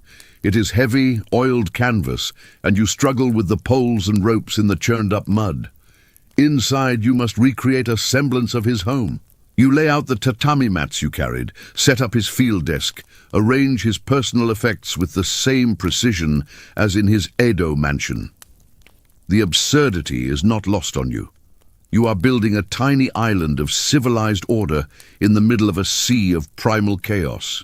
Then the true horror of your role begins. You are sent to the quartermaster to secure the master's share of the camp's rations. This isn't the orderly kitchen back home. This is a mob of desperate men, other servants, low-ranking Ashigaru, all fighting for a handful of rice or a piece of dried fish. You have to use your elbows, your weight, your sheer desperation to get what you need. You are punched, you are shoved. You emerge from the scrum, your kimono torn, clutching a sack of grain that now feels like a trophy won in a brutal miniature war. This is how you provide for your master now, through petty, violent combat. The cooking is a nightmare. You have to find dry wood, which is nearly impossible in the damp camp. You spend hours trying to coax a fire to life in a makeshift hearth, the smoke stinging your eyes, while around you thousands of other fires do the same, creating a haze that hangs over the entire camp like a funeral shroud. You cook his rice in a field kettle, the wind threatening to blow dust and ash into it with every gust. There is no perfection here. There is only edible. You hope. But the most terrifying duty is water. The camp is situated near a river, a thin brown ribbon of water that serves as the sole source for drinking, cooking, and washing for thousands of men and animals. By the time you get there, the banks are already churned to mud. Men are bathing their wounds upstream. Horses are defecating in the water. You fill your buckets, knowing the water is foul, knowing it could bring dysentery that will kill you just as dead as any arrow, but you have no choice. You carry the contaminated water back, a death sentence in a wooden pail. Then you hear it. A sound that freezes the blood in your veins. The first distant blast of the horogai, the war conch shell. It is followed by the deep, resonant thunder of the taiko drums. The camp, which was a chaotic hive, suddenly becomes a frenzied ant pile. Samurai are shouting, scrambling into their armor. Ashigaru are forming ragged lines. The battle is beginning. You are ordered to stay, to guard the tent, to keep the master's rice warm. It is the most helpless you have ever felt. You crouch inside the tent, listening to the sounds of the battle, rolling towards you like a storm. The metallic clash of steel, the thrum of thousands of arrows taking flight. The screams, oh, the screams. They are not the disciplined shouts of the training ground. They are raw, animal sounds of pain, terror, and dying. They are the true sound of war, and it is nothing like you imagined. Time loses all meaning. The battle seems to last for days. Eventually, the sounds begin to recede. The fighting has moved on. An eerie, unsettling quiet falls over the camp, broken only by the moans from the field. Then the wounded start to arrive, or rather what's left of them. Men with missing limbs, with deep gashes, with arrows protruding from their bodies. You are pulled from the tent and thrust into the nightmare of the field hospital. a designated area of the camp that is just a patch of ground with a few overwhelmed doctors who are little more than butchers with sewing kits. Your job is to hold men down while they are operated on without anesthesia. You are to fetch boiling water and clean rags that instantly turn red. You are to carry away the severed limbs and pile them for burning. The smell of blood and opened bowels is so thick you can taste it at the back of your throat. You are no longer a person. You are a tool of misery, an accessory to the gruesome business of patching men up, just enough so they can maybe die more slowly. You look at these broken soldiers, these samurai and ashigaru, and you feel a strange new emotion. It is not pity, exactly. It is a grim realization. Their glorious battle, the thing they trained for their whole lives, has turned them into this, screaming, broken meat. And you, the lowly servant who was less than the dirt on their sandals, are the one holding their hand as they cry for their mothers. The hierarchy of the battlefield is brutally simple. There are the dead, the dying, and those who have to clean up the mess. You have just been promoted to the cleanup crew, and as you wipe the blood of a young samurai from your hands, you understand that your existence hasn't changed. You are still invisible. It's just that now you're invisible in hell. The battlefield's immediate horrors eventually fade into the distance, but they leave behind a different kind of enemy, one you can't see, can't fight, and can't escape. As the army establishes a more permanent camp, you discover that war isn't just about swords and arrows. It's about filth, it's about sickness, it's about the slow, creeping decay of the body that no amount of bravery or obedience can stop. The glorious campaign has become a medical disaster, and you are patient zero. Your body, already pushed to its absolute limit for years, begins to break down in new and creative ways. The constant dampness of the camp, the nights spent sleeping on ground that never truly dries, has given you a deep, rattling cough that feels like it's tearing your lungs apart. It starts as a nuisance, but within days it becomes a constant, hacking companion that shakes your entire frame. Every breath is a wheezing effort, and you live in terror of coughing too loudly near the master's tent. Trying to suppress it feels like you're drowning from the inside. Then comes the fever. It starts subtly, a slight chill that the camp's cold can't explain. Then the heat comes, washing over you in waves until your skin is slick with sweat even in the cool night air. Your head throbs with a pain so intense it feels like your skull is cracking open. Your joints ache as if they've been filled with ground glass. This isn't the clean exhaustion of hard labor. This is a sick, deep-in-your-bones misery that makes every movement a fresh torment. But you don't get to lie down. There is no sick day. There is only the work, or there is death. The camp's water is a poison. You knew it was foul, but now you experience its consequences firsthand. The dysentery hits you like a physical blow. Your guts cramp into agonizing knots, doubling you over when you should be carrying firewood. You're running to the foul, overflowing latrine trenches a dozen times a day, your body expelling everything inside it in a violent, watery rush. You become weak, dizzy, dehydrated. The other servants give you a wider berth, not out of cruelty, but out of self-preservation. Sickness is contagious, and in these conditions, it's a death sentence. Your feet, your most essential tools, are a special kind of hell. Constantly wet, encased in straw sandals that offer no protection from the mud, they become macerated, pale, and wrinkled. Then the skin between your toes cracks open, creating bleeding fissures that scream in pain with every step. Dirt and filth work their way into these open wounds. Within days, they are infected. A red, angry heat spreads up your feet. The simple act of walking, of standing, becomes an exercise in biting your tongue until it bleeds to avoid crying out. You develop a limping, shuffling gait that earns you scowls from the senior servant for being too slow. There are doctors in the camp, of course, but they are for samurai. For you, there is nothing, no medicine, no poultices, no clean bandages. You are left to your own devices, which consist of hope, desperation, and whatever folk remedies you can remember from a childhood that feels like someone else's life. You try to find certain leaves to chew on for the fever. You attempt to wash your infected feet in what you hope is a cleaner part of the stream. It is all useless. You are watching your own body fall apart, piece by piece, and there is absolutely nothing you can do about it. Hygiene is a cruel joke. The single polluted river is your only source of cleaning. To wash your kimono, you have to wade into the same water that men are defecating in upstream. The coarse cotton never truly gets clean. It just goes from being caked in mud and sweat to being wet and slightly less foul. Lice and fleas have become your permanent companions, a crawling, biting infestation in your hair, in your clothes, in the seams of your thin futon. The constant maddening itch is a background torture that never, ever stops. You scratch until you bleed, adding new wounds for the infection to find. The master, of course, remains largely insulated from this squalor. His water is boiled for tea. His food is, theoretically, cleaner. He has access to actual medicine if he falls ill. The disparity is a physical pain.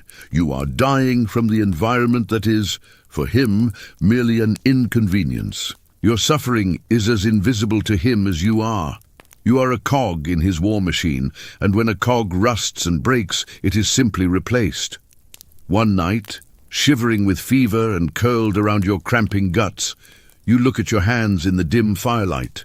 They are barely recognizable. The skin is cracked and bleeding. The nails are broken and black with ingrained dirt. The blisters from the first days of the march have burst and become infected sores. These are the hands that prepare his food, that polish his armor, that will someday, if you live, carry his children. The grotesque irony of it almost makes you laugh. A dry, hacking sound that turns into another coughing fit. You don't die, not yet. The human body is a stubborn thing, and yours, despite everything, refuses to give up. The fever breaks, leaving you weak as a newborn kitten. The dysentery subsides to a constant, low-grade discomfort. The cough remains, a permanent reminder of the camp's damp. You are not healed. You are in remission. You have survived this round, but you are diminished. A part of you has been eaten away by sickness, and that part is not coming back. You get up. You haul the water. You cook the rice. You do your job. Because in this health and hygiene hell, the only thing more dangerous than being sick is being caught not working while you're sick. The battle against disease is a war you fight alone, in silence, with a body that is slowly, systematically being turned against you. Sickness leaves you hollowed out, a ghost of a ghost, but the camp's relentless machinery doesn't care. Your body, now a collection of coughs and aches, still needs fuel. And that's when you discover the next circle of this hell: hunger. Not the familiar, manageable hunger of the household, but a deep, gnawing, primal desperation. In the samurai's world, food isn't sustenance, it's power, and you're on the absolute lowest rung of the ladder, where the crumbs are few and the fights are vicious. Your daily ration, when you can get it, is a cruel joke. A single, small, hard ball of uncooked rice. That's it. Sometimes a few grains of millet mixed in, sometimes not. This isn't the high-quality white rice you cooked for the master back in Edo. This is the dregs, the broken grains, the stuff considered unfit for warriors. It's often musty, sometimes weevily. You don't care. You'd eat the weevils too, for the protein. This tiny handful of grain is supposed to fuel you for a day of hauling, digging and running. It's like trying to power a warhorse with a single blade of grass. The process of getting this ration is a daily battle, almost as dangerous as the front lines. You line up with hundreds of other servants and low-ranking ashigaru at the quartermaster's station. The line is a seething mass of desperation. Men shove, elbow and curse. Fights break out over place in line. The quartermaster's guards stand by, their spears ready, their faces bored. They don't care who gets what, they just make sure the mob doesn't overwhelm them. When you finally get to the front, the quartermaster scoops a meager portion from a dwindling sack into your outstretched hands. His eyes are empty. You are just another mouth, another problem. But the rice is raw. You now have to find a way to cook it. Firewood, which was scarce before, is now a precious commodity. The area around the camp has been stripped bare for miles. You spend hours scrounging for twigs, for dried grass, for anything that will burn. Other servants do the same, and territorial skirmishes erupt over a promising pile of brush. You manage to get a tiny, smoky fire going. You have no pot. You use a battered, discarded helmet you found, filling it with a little of the foul water from the river. You boil the rice into a thin, pathetic gruel. It tastes of mud, metal, and despair. You swallow it in 3 gulps. The hunger doesn't go away. It just retreats slightly, a sleeping dragon in your gut. The contrast with the master's food is a physical pain. You still have to prepare his meals. His ration is white rice. He gets dried fish, sometimes even fresh vegetables, commandeered from nearby villages. He gets miso paste. Your job is to turn these treasures into a meal worthy of a samurai, while your own stomach screams at you. The smell of his cooking rice is a form of torture. The aroma of grilling fish is enough to make you weep. Every grain you handle, every vegetable you peel, feels like it should be yours. The temptation to steal a single mouthful is overwhelming, but you know the punishment for theft in a military camp is not a storehouse binding. It's a swift public beheading. Your hunger wars with your survival instinct, and survival always wins, barely. As the campaign drags on, the situation deteriorates. The supply lines stretch, the wagons are ambushed, the rice sacks arrive less frequently. Your single ball of rice becomes a handful of grains. Then one day, the quartermaster just shakes his head. Nothing. The army is on half rations. For the samurai, this is an inconvenience. For you, it's a death sentence. You are already running on empty. Now there is nothing to put in the tank. You become an expert in desperation cuisine. You dig for roots, chewing on bitter, fibrous tubers that leave your mouth numb. You strip bark from certain trees, grinding it into a pathetic flour that gives you stomach cramps. You catch and eat insects, grasshoppers, beetles, anything that moves. They provide a tiny, crunchy burst of protein that does nothing to fill the void, but keeps the hunger pains at bay for an hour. You are no longer a human being. You are a scavenger, a bottom feeder in the ecosystem of war. The hunger changes you. It becomes a personality. Your thoughts narrow to a single obsessive track: food. You dream of the burnt rice scrapings from the bottom of the master's pot back in Edo. You would kill for them now. You eye the other servants with suspicion, wondering if they have a hidden stash. You eye the horses, wondering if you could steal a handful of their grain. The moral framework you once had, the concepts of right and wrong, dissolves in the acid of your empty stomach. You would do anything for a full bowl of rice. Anything. Days blend into a blur of lightheadedness and weakness. Your already diminished body starts consuming itself. The little muscle you had withers away. Your ribs begin to show through your skin. Your cough returns, worse now, because your body has no strength to fight it. You move through your duties in a daze, a hungry ghost going through the motions. When you finally get a ration again, a smaller one, of course, it's like a religious experience. You don't taste it, you just feel it, a blessed weight in your belly, a temporary reprieve from the screaming void. But the reprieve is short. The hunger always returns. It is the one constant, the most faithful companion you have in this nightmare. It is more reliable than your master, more present than the gods, more relentless than any enemy army. You go to sleep hungry, you wake up hungry, you work hungry. The food scarcity isn't just a condition of the campaign. It is the campaign for you. The battle isn't just fought with swords on the field, it's fought in your stomach every single day. And it's a battle you are slowly, inexorably losing. You aren't just a servant anymore. You are a walking skeleton, slowly being erased by the one enemy no one can defeat: nothing. Hunger hollows out your body, but it's the emptiness in your spirit that truly breaks you. In a world where everyone, from the highest lord to the lowest stable hand, believes the gods are watching, you are the one they've seemingly forgotten. Your servitude isn't just physical, it's spiritual.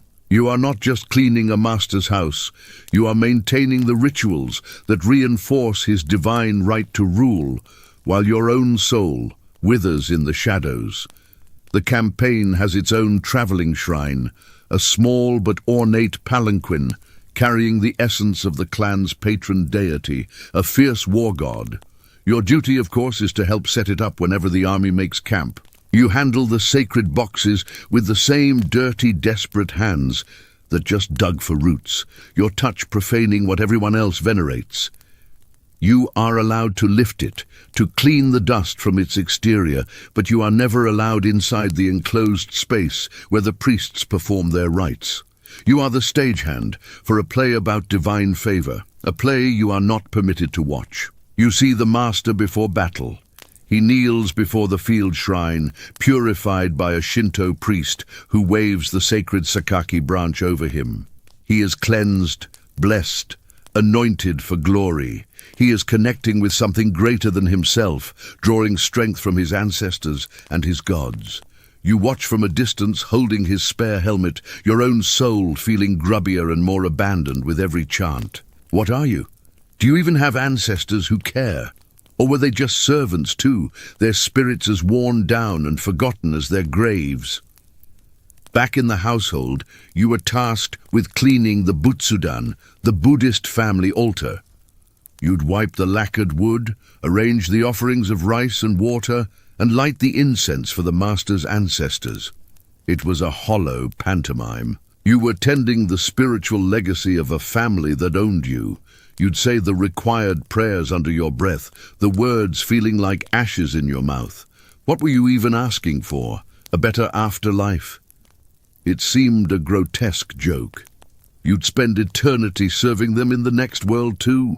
Out here in camp, your own spiritual practices are pathetic, furtive things. You don't have a personal shrine. You don't have amulets from a famous temple. Your prayers are silent, desperate whispers sent into the smoke-filled air. You don't pray for victory. You don't pray for honor. You pray for the most basic, shameful things. You pray that the dysentery will stop.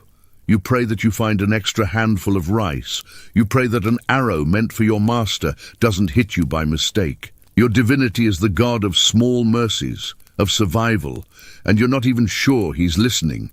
You see the other servants, the ones who've been at this longer. They have their tiny superstitions, a lucky stone found by a river, a knotted piece of string around the wrist. They mutter to household gods you've never heard of, little spirits of the hearth and field that have followed them from their forgotten villages. This is the religion of the truly desperate, a patchwork of faded folk magic, a plea to any minor deity who might have a moment to spare for a nobody. The priests move through the camp, but they are for the samurai. They offer solace to the dying warrior, assuring him of his place in a glorious afterlife. They bless the swords, they read the omens. You approach one once, your body shaking with the fever that wouldn't break. You just want a blessing, a word, a gesture. He looks through you, his gaze already fixed on a group of samurai discussing strategy. You are not a soul to be saved. You are part of the landscape, a piece of mobile scenery. Your suffering has no spiritual value, it's just data. The greatest spiritual violence is the concept of karma. You hear the priests and the samurai speak of it, that a man's station in this life is a direct result of his actions in a past one. So, by this divine logic, your suffering, your hunger, your servitude, you deserve it. You must have been a truly monstrous person in a previous existence to earn this. The system isn't just oppressing you in the present, it's blaming you for your own oppression across multiple lifetimes. It is the most perfect airtight prison ever conceived, The walls aren't just made of wood and stone, they're made of cosmic justice. So you stop praying to the grand official gods. They belong to your master. Instead, you find a quiet, hidden spot at the edge of the camp, near a gnarled old tree. You don't know if any spirit resides there, but it feels old. It feels separate from the world of men and their wars. You don't bring offerings. You have nothing to give. You just sit for a moment, your forehead pressed against the rough bark, and you pour your wordless exhaustion into it. Your fear, your loneliness, the simple, crushing weight of being you.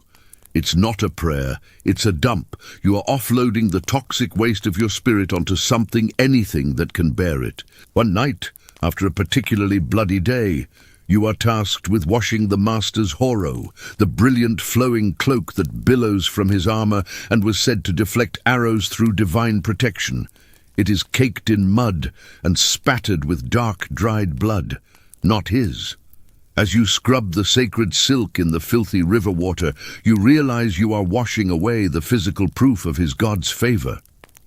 The blood of his enemies, the dirt of his divine mission, all swirling away downstream, carried off by the same water that gives you dysentery. The irony is so thick you could choke on it. You finish your tasks and stumble back to your tiny space. You look up at the cold, clear, indifferent stars, the same stars your master looks at and sees a celestial map guiding him to glory. You just see cold, distant points of light. There is no divine plan for you, no glorious destiny, no ancestral honor. There is only the next task, the next day, the next desperate silent plea into the void. Your spiritual servitude is the final, complete surrender. You don't just serve a man. You serve a universe that has ordained you as nothing. And in that terrifying, absolute nothingness, you find a strange, bleak freedom. If the gods have abandoned you, then you are truly, utterly on your own.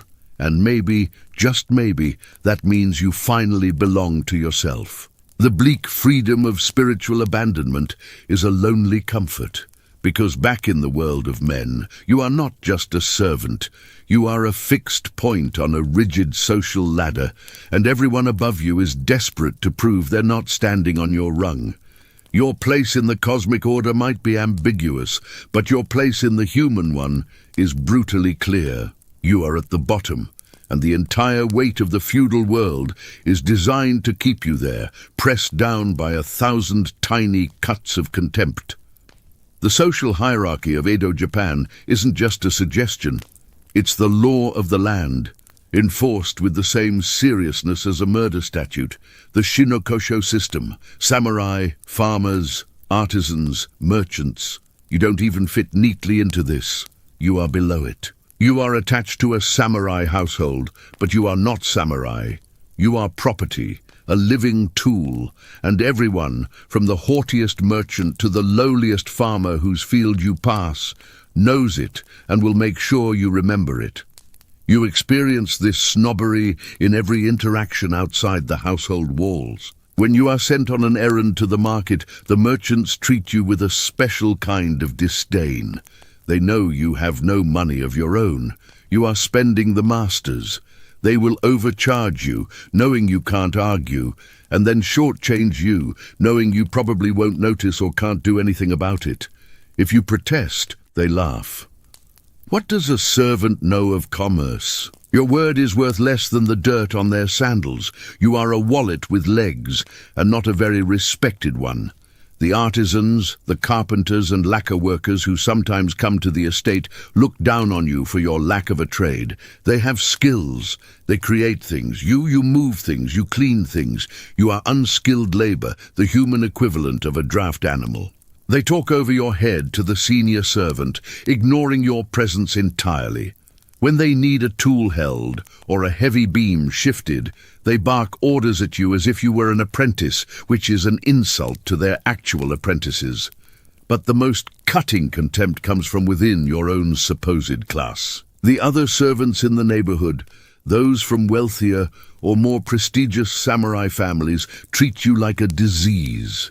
If your master is a middle-ranking retainer, the servants of a high-ranking hatamoto will literally hold their noses as they pass you in the street, as if your lower status has a physical odor.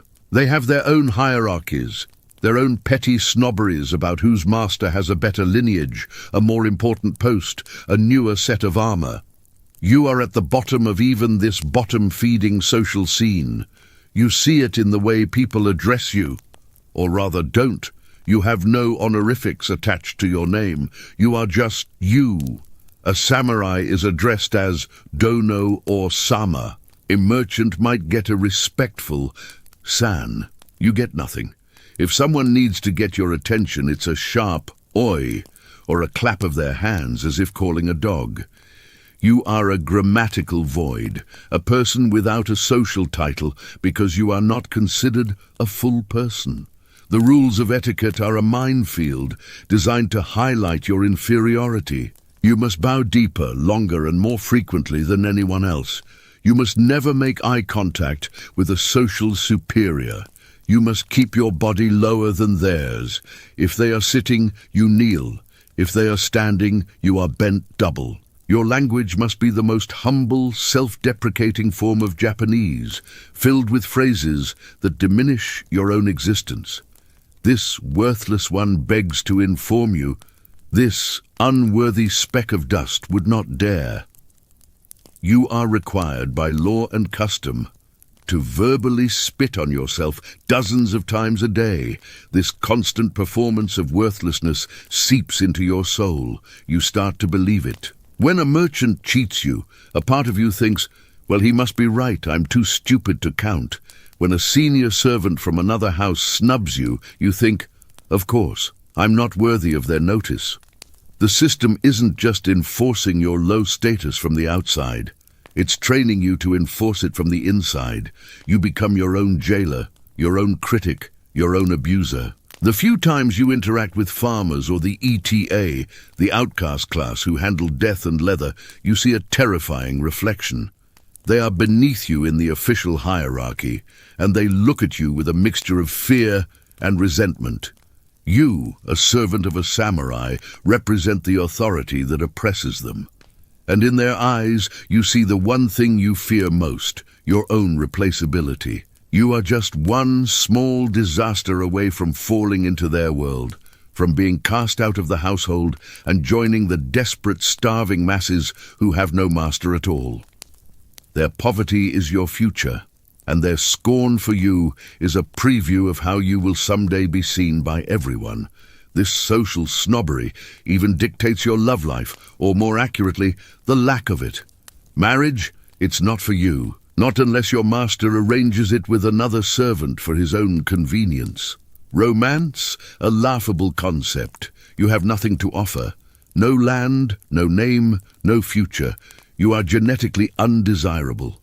Any children you might have would be born into the same servitude, another generation of invisible, bowing ghosts. Your bloodline is as insignificant as your social standing. So you move through the world as a social phantom. You are seen but not regarded, heard but not listened to. You are a necessary piece of background noise in the grand opera of feudal life. The samurai have their glory, the merchants their wealth, the artisans their craft, the farmers their land. You have your subservience. It is your entire identity, your only defining characteristic. And every snub, every contemptuous glance, every omitted honorific is another hammer blow, nailing you tighter into the coffin of your predetermined place. You don't just serve a master. You serve an entire social order that has declared you a non-person. And the most terrifying part is that you're starting to believe them. The weight of social contempt is a heavy cloak you wear every waking moment. But even in this existence of relentless pressure, there are cracks. Tiny, fleeting moments where the machine of servitude briefly stalls and you catch a glimpse of something resembling life. These are not joys. They are respites, temporary ceasefires in the war against your own spirit, and their rarity makes them almost painful in their intensity. It happens on a rare afternoon when the master is away, visiting his lord for the entire day. The household doesn't relax. That would be sacrilege, but the oppressive tension lessens by a few degrees. The senior servant, perhaps feeling charitable or simply too tired to maintain her usual vigilance, assigns you a task that is merely tedious, not backbreaking, mending a torn rice sack in the storage shed. It's a solitary job. For the first time in what feels like years, you are truly alone, not being watched, not being judged. The silence in the dusty shed isn't oppressive, it's a blanket. You take an extra 5 minutes, your needle moving slowly, just sitting in the quiet, your mind blessedly, wonderfully empty. This is your version of a spa day. Another moment comes during the humid height of summer. You are sent to the well for the dozenth time. Your body slick with sweat, your throat parched. You've already drawn the master's water, clean and cold from the deepest part of the well. As you lower the bucket again for the household's use, a single, perfect droplet of condensation clings to the outside of the master's personal water jar. It looks impossibly clean, impossibly cold. A quick, furtive glance confirms no one is watching. You press your grimy finger against the droplet and then to your cracked lips. The coolness is a shock, a tiny, stolen miracle that feels more refreshing than an entire barrel of water you're allowed to drink. It's not the water, it's the transgression. For 1 second you had something meant for him. Sometimes the respite comes from an unexpected source, nature itself. You are sweeping the garden path after a rain shower, your mind numb with repetition. Suddenly, a ray of evening sun breaks through the clouds, illuminating a single perfect spiderweb strung between 2 pine needles. Dewdrops cling to it, each one a tiny, shimmering prism. You stop, your broom still, and just look. For 10 full seconds you are not a servant. You are just a pair of eyes, witnessing beauty that has nothing to do with social status or duty. Then a voice barks your name from the house, and the spell is broken. But the memory of that web, its perfect, fragile geometry, stays with you for days. There are the festivals, though your participation is spectral. From your designated spot at the very back of the household's viewing area, you watch the lanterns float down the river during Obon. You can't participate in honoring your own ancestors. You have no time, no resources, no right, but you watch the lights drift away, and for a moment you feel connected to the other unseen ghosts, the millions of other forgotten souls across Japan. It's a melancholy comfort, but a comfort nonetheless. You are miserable, but you are not alone in your misery. The most potent respites are sensory. The first taste of a wild strawberry you find hidden in a neglected corner of the garden. The scent of plum blossoms on a breeze that manages to cut through the usual smells of sweat and dirt. The warmth of the sun on your back during a brief rest period, a genuine sanctioned rest period, where you are allowed to simply sit on the rear veranda and exist. These moments are so starkly different from your normal reality that they feel almost hallucinogenic. They are proof that the world contains things other than labor and fear, and that knowledge is both a blessing and a curse. Once, during the campaign, a strange thing happened. The army was marching through a mountainous region, and a sudden thick fog descended, swallowing the entire column. Visibility dropped to nothing. The samurai up ahead, the officers, they were shouting, confused, their voices muffled by the oppressive whiteness. In that fog, for about 20 minutes, the hierarchy dissolved. You couldn't see your master. He couldn't see you. You were all just lost, anonymous shapes in the mist. There were no orders to follow because no one knew where to go. You stood there, listening to the drip of water from the trees, completely and utterly free. It was the most profound peace you have ever known.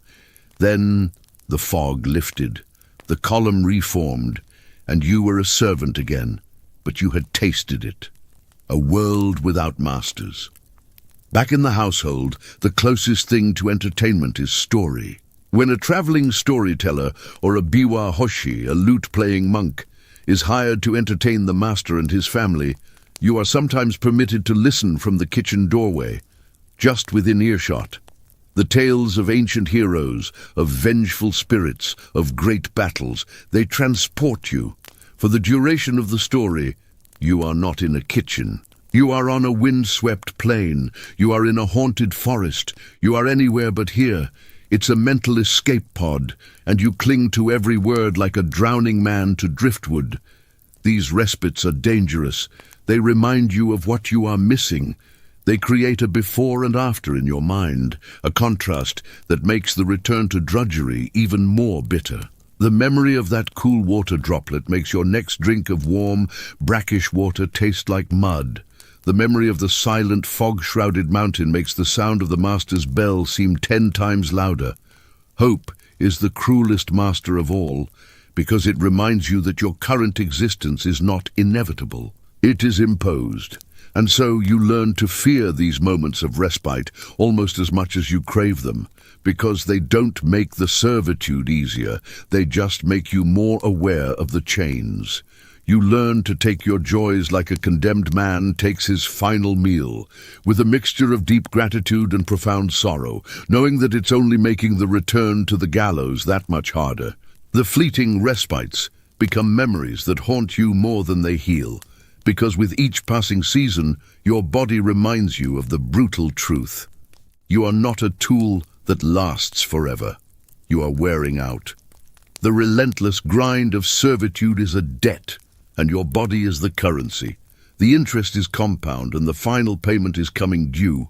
You are aging out of usefulness, and in a system that values you only for your labor. That is a terminal diagnosis. It starts subtly, a twinge in your lower back from hauling water that doesn't go away after a night's rest. It becomes a constant dull ache, a background hum of pain that is your new normal. Then your knees, punished from years of kneeling and Caesar, begin to protest louder. Going down the step into the garden sends a sharp, electric jolt through the joint. You try to hide the limp.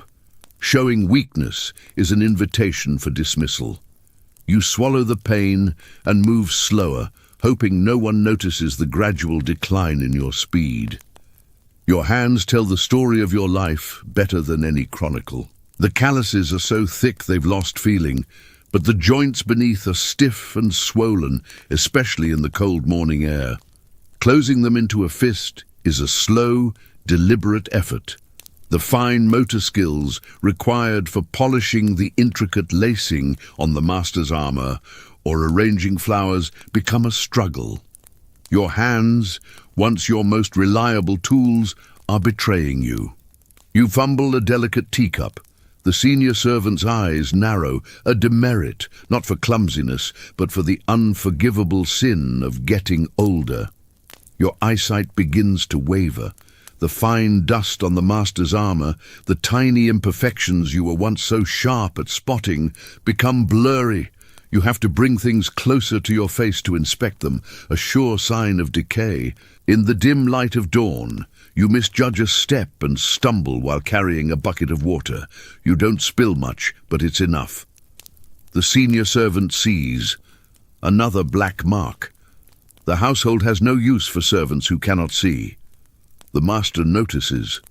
Of course he notices. He doesn't say anything. He doesn't need to.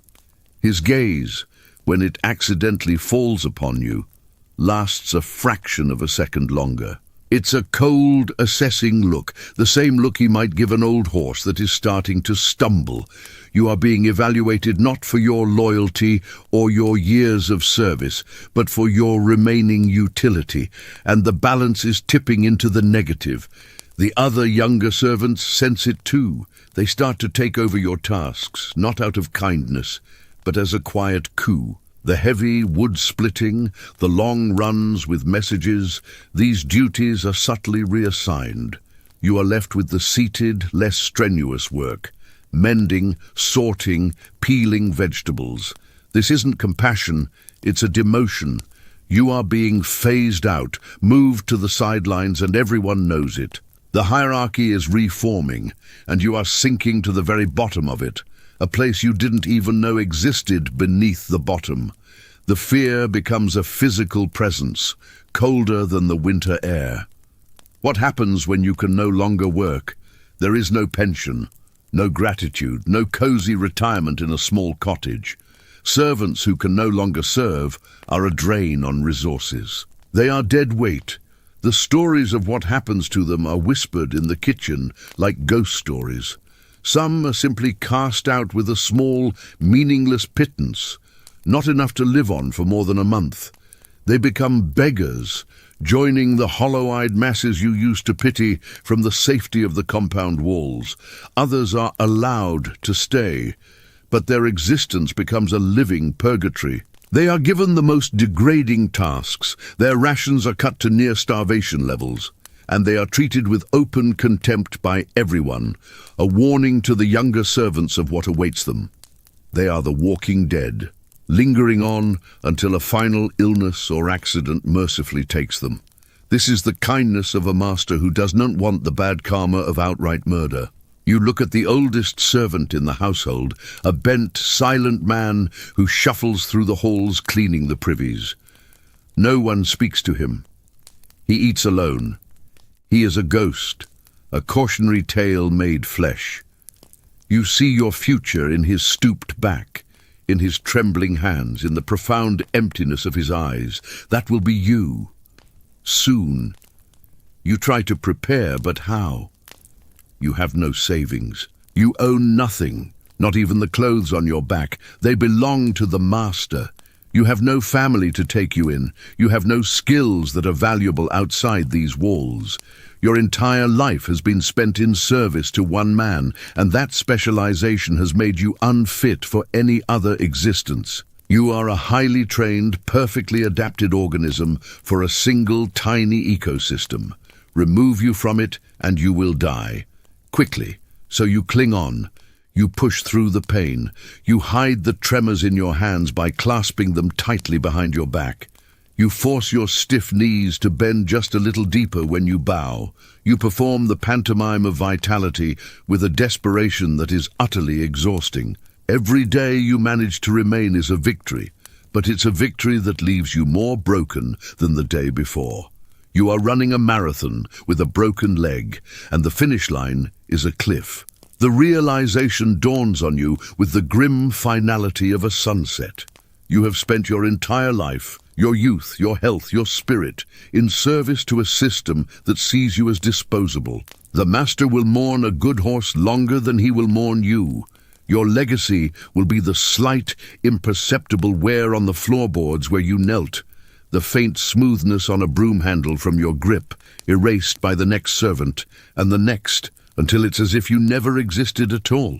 You are not just aging out of service, you are aging into oblivion. And the most terrifying part is the silence.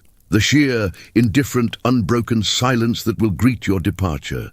You lived a life of noise, shouted orders, clattering pots, the din of labor.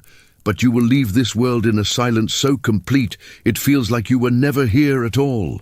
The grim certainty of aging into oblivion forces a strange, quiet reckoning. As your body fails and your utility wanes, you begin to look for evidence that you were ever here at all, not in the grand ledgers of history, but in the small, silent spaces you have occupied for a lifetime. What mark does an invisible person leave? What is the legacy of a ghost? You walk through the household, your movements slower now, your eyes seeing differently. You notice things you never had time to see before. The particular smoothness on a specific floorboard where your knees have polished the wood over 10,000 mornings of waiting. The faint, dark patina on a certain section of the veranda railing, worn by the constant unconscious grip of your hand as you passed. The precise alignment of the garden stones that you, and only you, know how to adjust after a heavy rain to ensure proper drainage. These are your monuments, not carved stone but worn wood and shifted earth. A biography written in erosion. You think about the master's son, the young lord you helped raise from infancy. You were the one who quietly corrected his posture during his first archery lesson when the official instructor wasn't looking. You were the one who slipped him an extra sweet when he was sad. He doesn't thank you. He probably doesn't even remember. But somewhere in his muscle memory, in his unconscious habits, a tiny part of your influence remains. You are a whisper in the foundation of a man who will never know your name. It is a frustrating, hollow kind of parenthood. Your legacy is in the routines. The specific way the charcoal is arranged in the hibachi that the new, younger servant now mimics, having learned it from you without either of you ever discussing it. The exact number of strokes it takes to sweep the main path clean, a rhythm you established that has become household law. The way the kitchen runs with a slight, almost imperceptible efficiency because of the systems you put in place over decades. You are a set of protocols, a series of best practices. When you are gone, these routines will remain for a while, a ghost in the machine, until they are slowly overwritten by someone else's habits and fade away completely. You think about the battles you witnessed, not as a warrior, but as the one who packed the supplies, who boiled the water, who held down screaming men.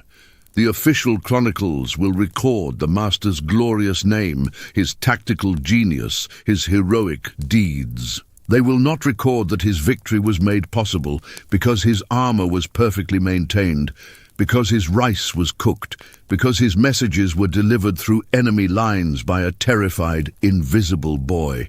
History is written by the victors, but it is built by the invisible. You are the unnamed, unthanked mortar between the glorious bricks. There is a bitter pride in this, a twisted sense of ownership. This household, this domain, could not function for a single day without the army of the unseen. The samurai may wield the sword, but you sharpen it. He may eat the meal, but you grew the rice, hauled the water, and lit the fire. His world of honor and elegance is a beautiful, fragile vase, and you are the dull, thick clay at its base that allows it to stand upright. No one admires the clay, but without it, the vase shatters. You realize your legacy is one of absence. Your greatest achievement will be that when you are gone, things will be slightly less efficient. The master's tea might be a degree too cold once in a while. A draft might go unnoticed for an hour longer. A scuff mark might remain on a sword scabbard for a full day. These tiny accumulating imperfections will be your memorial. A slow, gradual decline in the quality of life for the man you served. A barely perceptible fading that he will probably attribute to his own advancing age, never realizing that the perfectly calibrated machine of his life has lost one of its most precise, unnoticed gears. And what of your own spirit?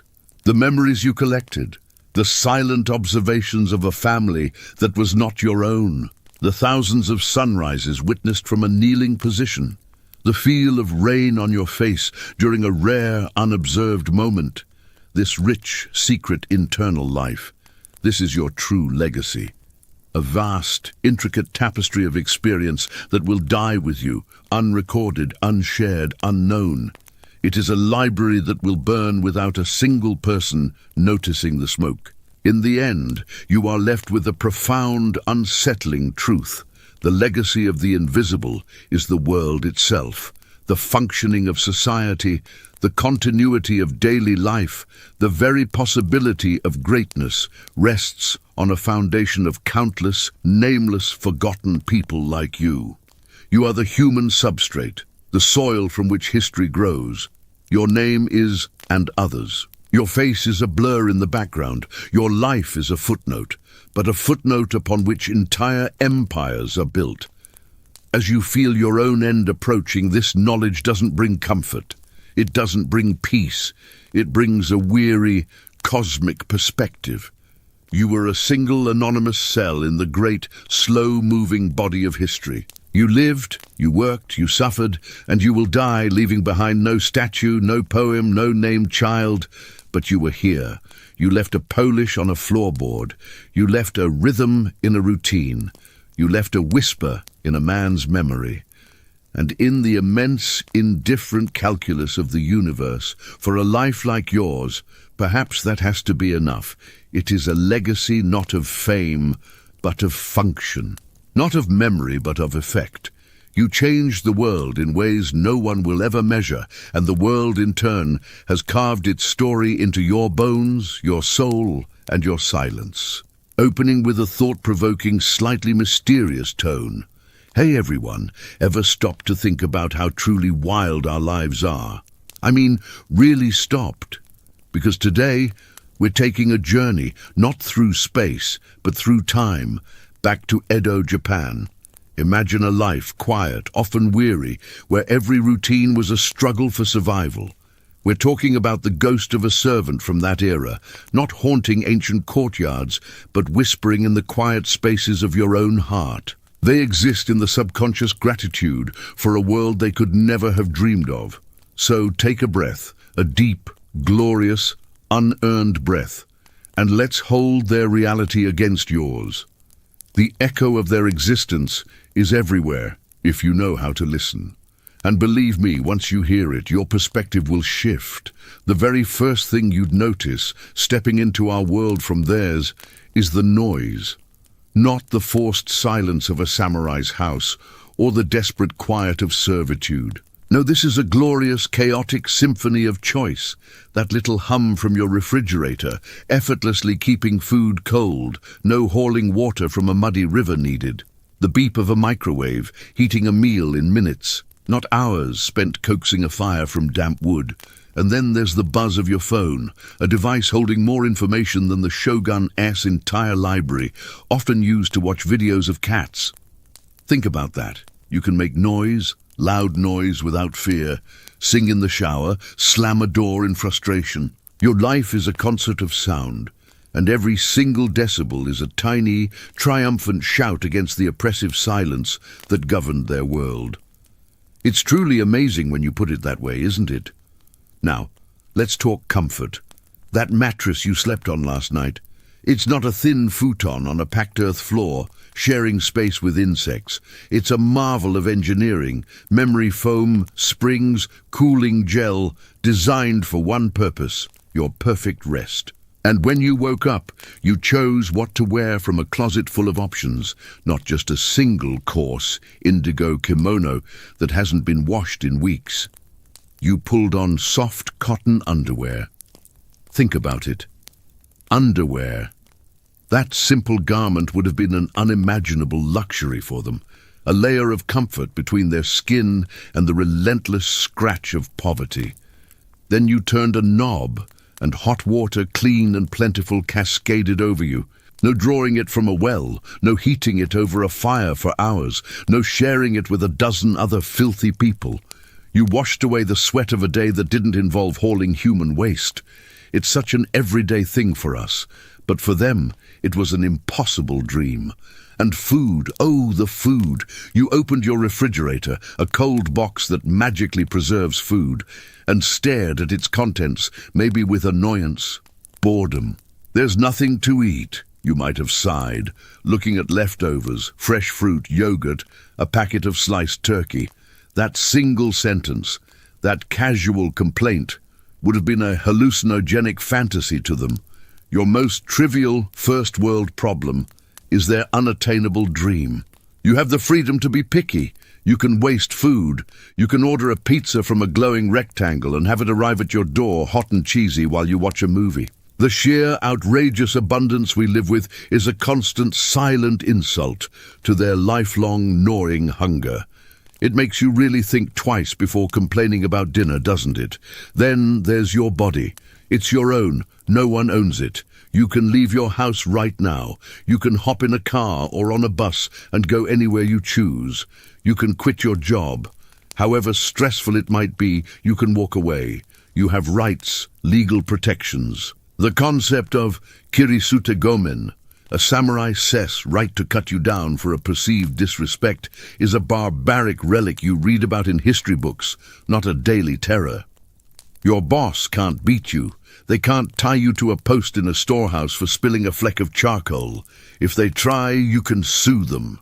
You live in a world where the law, however imperfect, sees you as a person, not property. Your personhood is not conditional on your utility. This fundamental freedom, this basic respect, is something we often take for granted, but it's a monumental leap from their reality. Think about your social life. You have friends, real ones, people you chose, who make you laugh, who support you. You can fall in love with whoever you want.